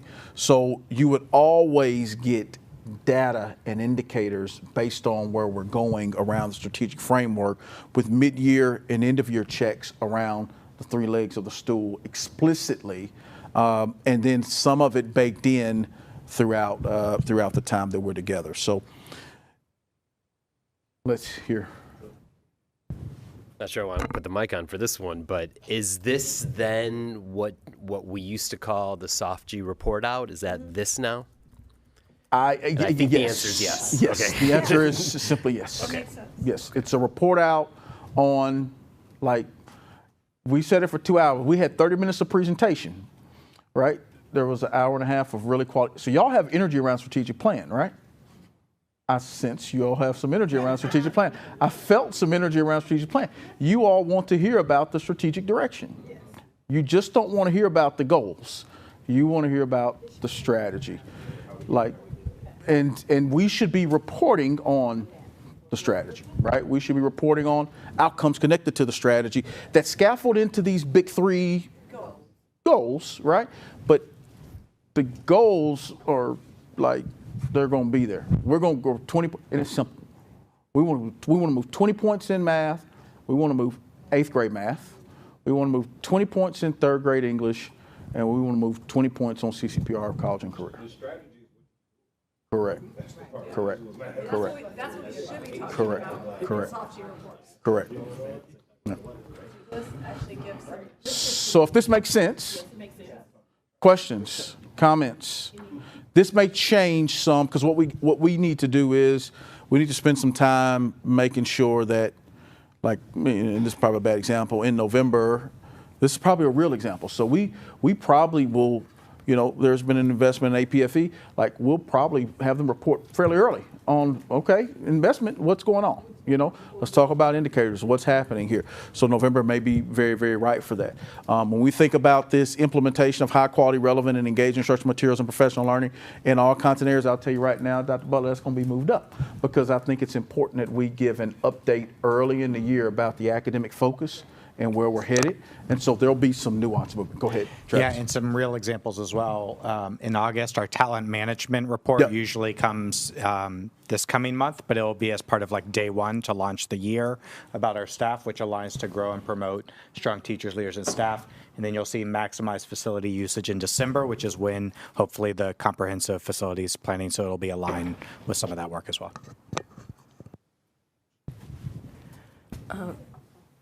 Yeah, so just really appreciate the thoughtfulness and the effort that the entire team has put into this approach. I think maybe the question that I'm trying to reconcile, maybe that's the word, is like, where does our soft G approach, and maybe this is a question for my colleagues and not so much for board or administration, because I think the soft G approach, we would have had more engagement in goal setting or some pieces of it from my understanding. And so are we drawing a line in the sand? Maybe the question is in terms of whether or not we're going to be utilizing the soft G approach going forward, and we're just going to stick to the strategic plan. We've got goals and we're moving kind of in this format, or what is the thought there? I'll let y'all From my respond to that. understanding with the soft G approach, they took setting goals and guardrails, KPIs, which are progress monitoring. It's still, I would say this looked like a customization of what we need to do as Atlanta Public Schools, but still having the checks and balances to check in. We're still setting goals. We're still, doing guardrails. We got the calendar draft of what this looked like with a check-in. So I don't know if this is, like, it's not called soft G, but it's the same concept. Well, I guess are we still paying I'm just let's call this hard A. This is, this so Atlanta. we're paying for, we're still on the contract with soft G right now. Yeah, we're still on the contract. We had a 2-year contract. We're still on the contract as far as I know. And it expires in December.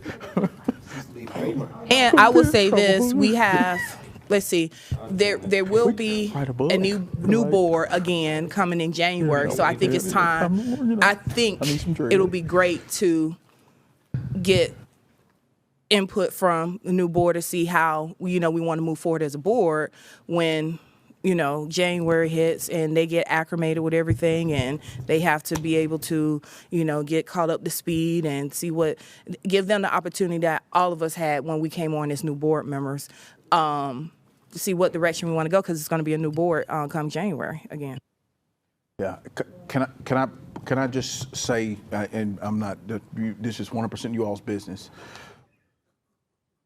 which probably means that's the cue I should have been shutting up right there.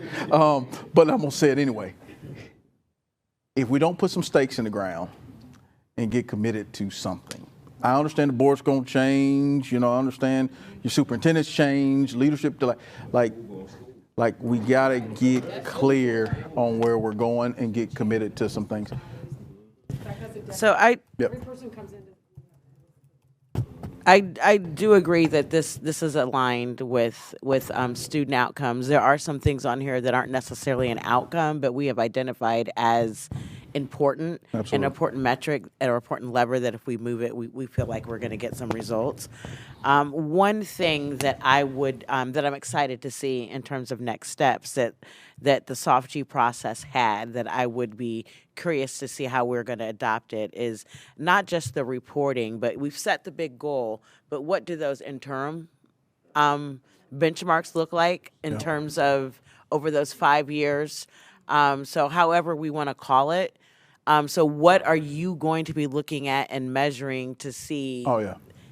What are those benchmarks? Yeah, so let's back up. That we'll be aiming for. So I know we have the measurements and we have long-term where we want to be. Yeah. Well, for an example, the goal was to increase literacy by 20 points, right? So the interim goal was that you were going to see decrease in people who needed help in K through 12. It were like those things that you were using to see, are we pacing that way? What does that look like? Here's what I would suggest we consider. I don't know soft G as deeply in that part. I'm newer, so I'm learning. But what I would say is we add 20 points by 2030. It's not simple math, but it's math. So 56.2 by 2030, and work backwards. I get that. That's not the question I'm asking. I think I'll work on mapping in a more aligned way the KPIs as interim goals to that goal. So right now it just says % proficient of subgroups, but we can be very specific on third grade or K2, those subgroups leading up That's to this, correct. painting the picture on the Yeah, leading it's indicators. the extra layer of the strategy, right? Yeah. And what are you going to be looking at to see is your strategy working? Yeah. The Before KPIs. it's too late. The KPIs. Yes. 100%. Yeah. KPIs. And don't forget, like you would get a full mid-year and end of year on all three. You follow what I'm saying? So like instead of, kind of this sequential, what I've experienced this year is we do math one month and then we, do English and then we do whatever, you know what I mean? Like we do kind of whatever else. You get an entire package of where we are in January, but you're going to be updated August, September, October, November, December, and those KPIs will be the driving force, the kind of interims that we'd be speaking to within there. I just want to make it clear that I'm not just interested in seeing we're at 40% now. Yeah. I'm interested in seeing the how did we get there?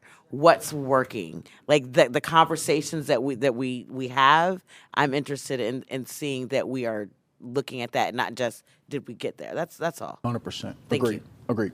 And I'll just chime in because I have to when it comes to student outcomes focused governance. But this actually gives us more meat than what we've had. Like we've been looking for this actually. No.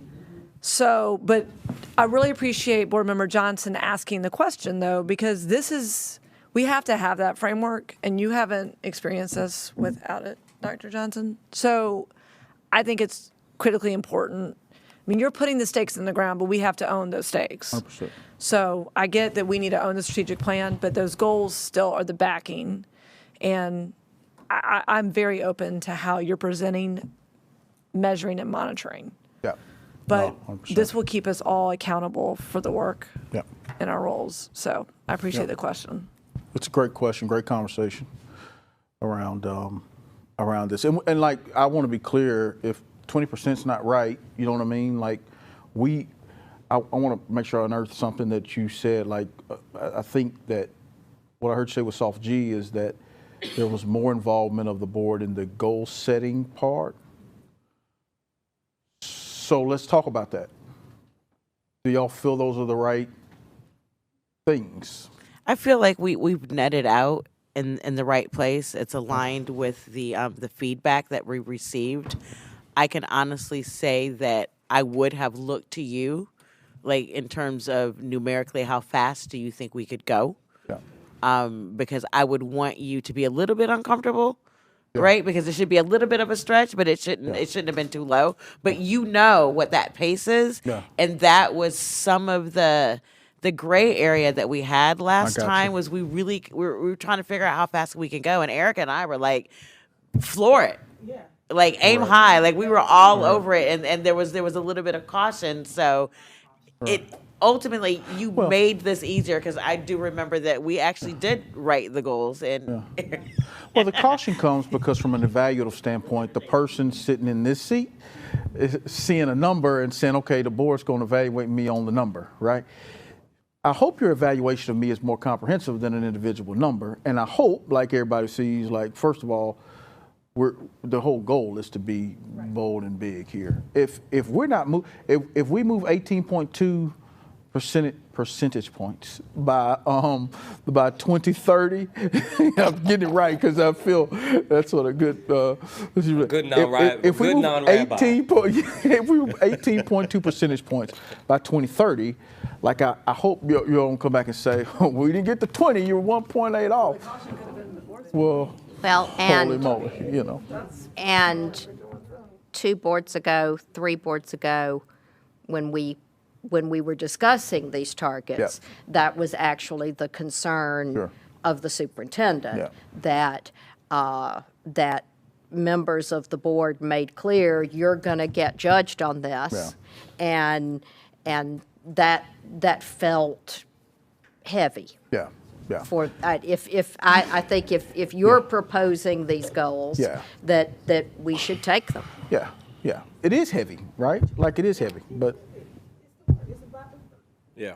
Look, I think most importantly, and at the end of the day,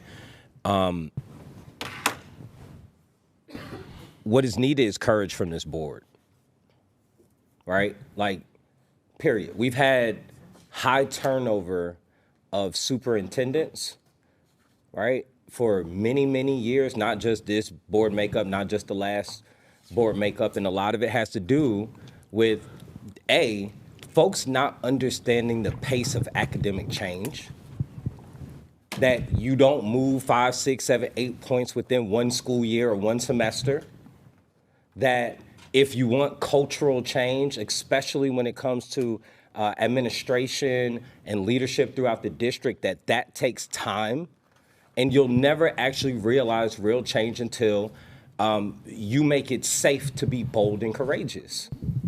The best areas of performance in any industry, and especially in education, comes from allowing people the opportunity to try things and stick to it. And so, you know, I said this before we even started our community engagement. We're about to go through all of this, but at the end of the day, we're going to come down to 3 metrics: reading, math, and whether or not our kids are going to college and what their postgraduate life is looking like. That was going to be it. And where are we right now? Reading, math, post-secondary. So at the, right, but I also want us to just be very clear that when we act like we're going out and wondering what everybody has to say about these things and all of that, it comes down to the same stuff. So now I think it's about talking about, to your point, how bold do we want to be? And how much courage do we have in setting a bar that might be beyond what we reach, but knowing that just because maybe we didn't reach it doesn't mean we abandon ship and go a different direction. You got to. And who are we focused on? Like, who needs the most support? You, Dr. Johnson. Right. How? Yeah. Make sure you turn your mic on. Folks are complaining. Sorry. Who are we most focused on? Who is struggling the most, and how are we supporting them? And that's what we'll be looking for from Dr. Johnson. He'll be sharing that information in the reports and what we're doing about it, which doesn't mean other kids don't get the support they need. It means we'll be doing it in a more focused way. And we'll actually, in the end, have more resources for all kids because we won't be spread so thin with multiple strategies. So I'm going to let Ken pick up there because he has something more concise to say. No. I think I'll just squeeze. She basically put a timer on you, Ken, like before you even got going. Here? That was, I am. I'm new here. yeah. I'm learning from the best. Of that corner. Best corner. I just pick up on Shivy's comment about we got to have a culture of trust because we need transparency. So if we hit the number, if we hit the number, we don't hit the number. We got to be honest about it, and then say where do we go from here. Doesn't mean like you hit the number, your salary is double, you miss the number, we're gonna have a hard conversation. It means we're all in this together. Yep. There's no world where I'm successful and you're not. Like we're in this boat together. So how do we help you, give you what you need, give you the support you need, and we just part of that is we gotta just be transparent and just be honest with folks. Right. Yeah. Other questions, comments? We're done. Otherwise. We're not done. I mean, we're done. Y'all are going to do some stuff. Yeah. Thank you. I would say thank you very much, Dr. Johnson and team, Travis. Like all the folks that were involved in community engagement. Yep. Thank you. And I know there were others. The tech team, team. But Travis and team did a great job with making sure we do something representative. So. Yep. All right. All right. Thank you, Dr. Johnson. Okay. Next up for discussion is our board self-evaluation form for review. Draft form for review.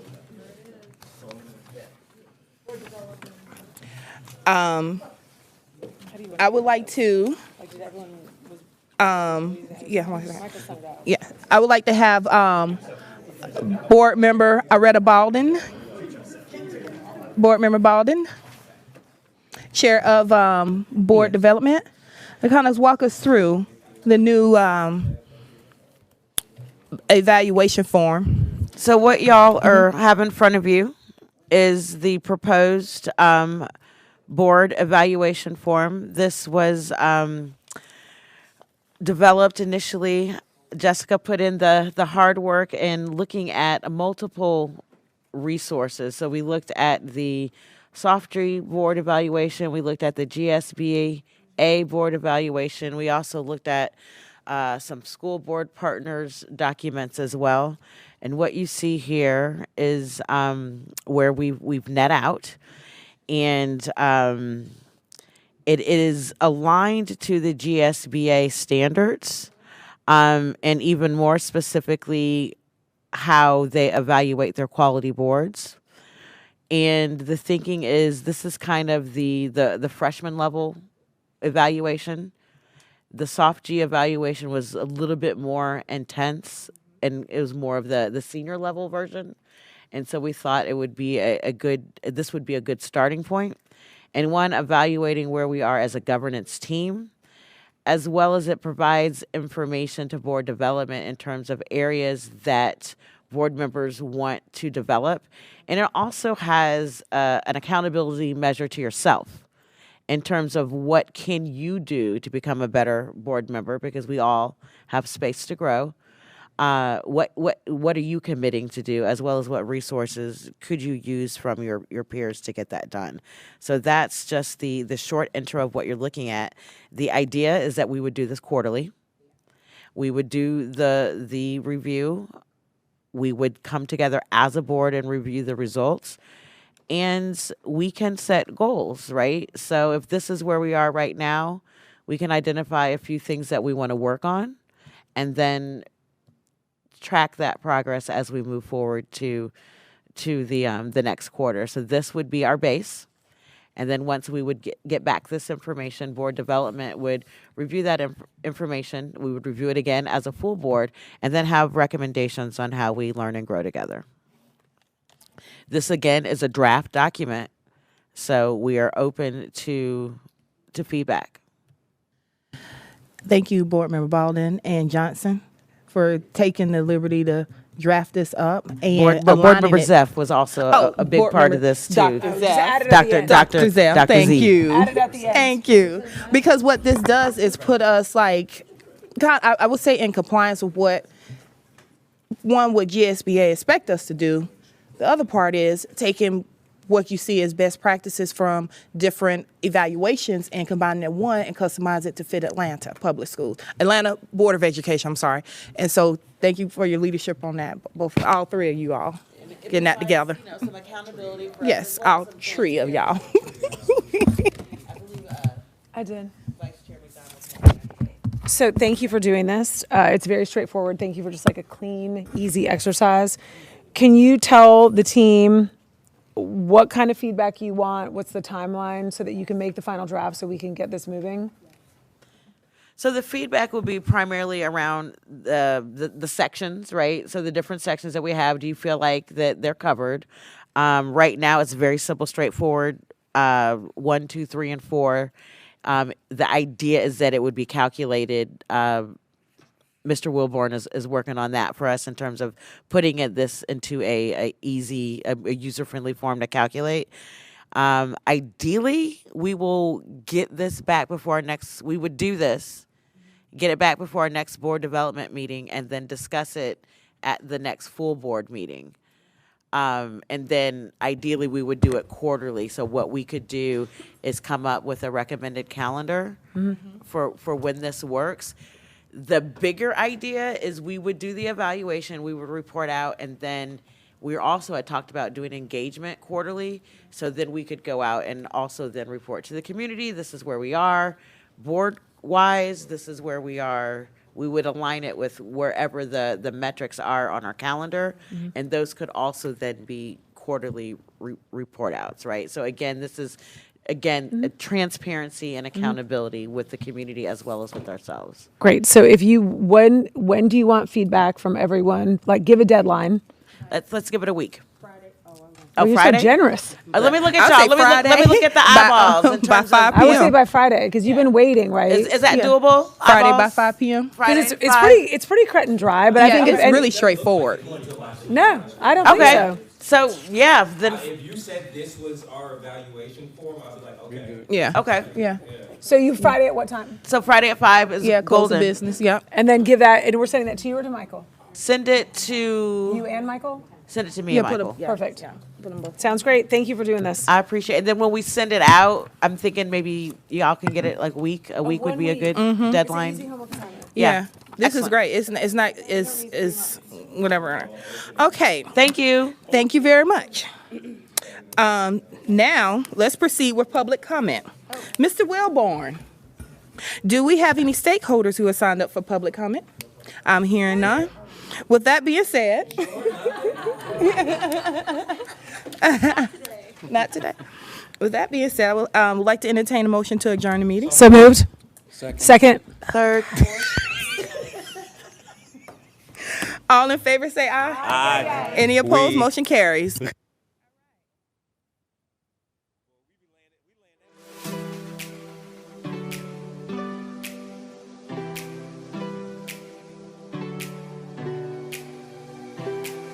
Hello, I am Erica Mitchell, your Atlanta Board of Education Board Chair and District 5 Representative. Thank you for your attendance this month. There are several recognitions I would like to share with you. May 1st, 2025 is designated as National School Principals Day. We appreciate the leadership and guidance our principals offer consistently, often sacrificing their own family time to ensure that students receive a quality educational experience. Please remember that Teacher Appreciation Week will be observed from May 5th through May 9th. This week is devoted to honoring our exceptional teachers. Teaching is a profound way to impact lives. Let's make an effort to express our gratitude to the teachers who have made a difference in our lives through their commitment and hard work. Teachers frequently make personal sacrifice to provide students with the best education possible, all driven by a genuine passion for their work. We are truly thankful for each and every one of them. On May 7th, we will observe National School Nurse Day. This day is dedicated to recognizing a vital role that school nurses play to ensure the health and well-being of our students. Their swift response in emergencies and daily care make an enormous difference. Thank you for your service. Additionally, on May 8th, we will acknowledge Children's Mental Health Awareness Day to emphasize the significance of mental health for every child. It is critical that we focus on educating and caring for the whole child. Thank you for your attention, and this concludes my remarks.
you.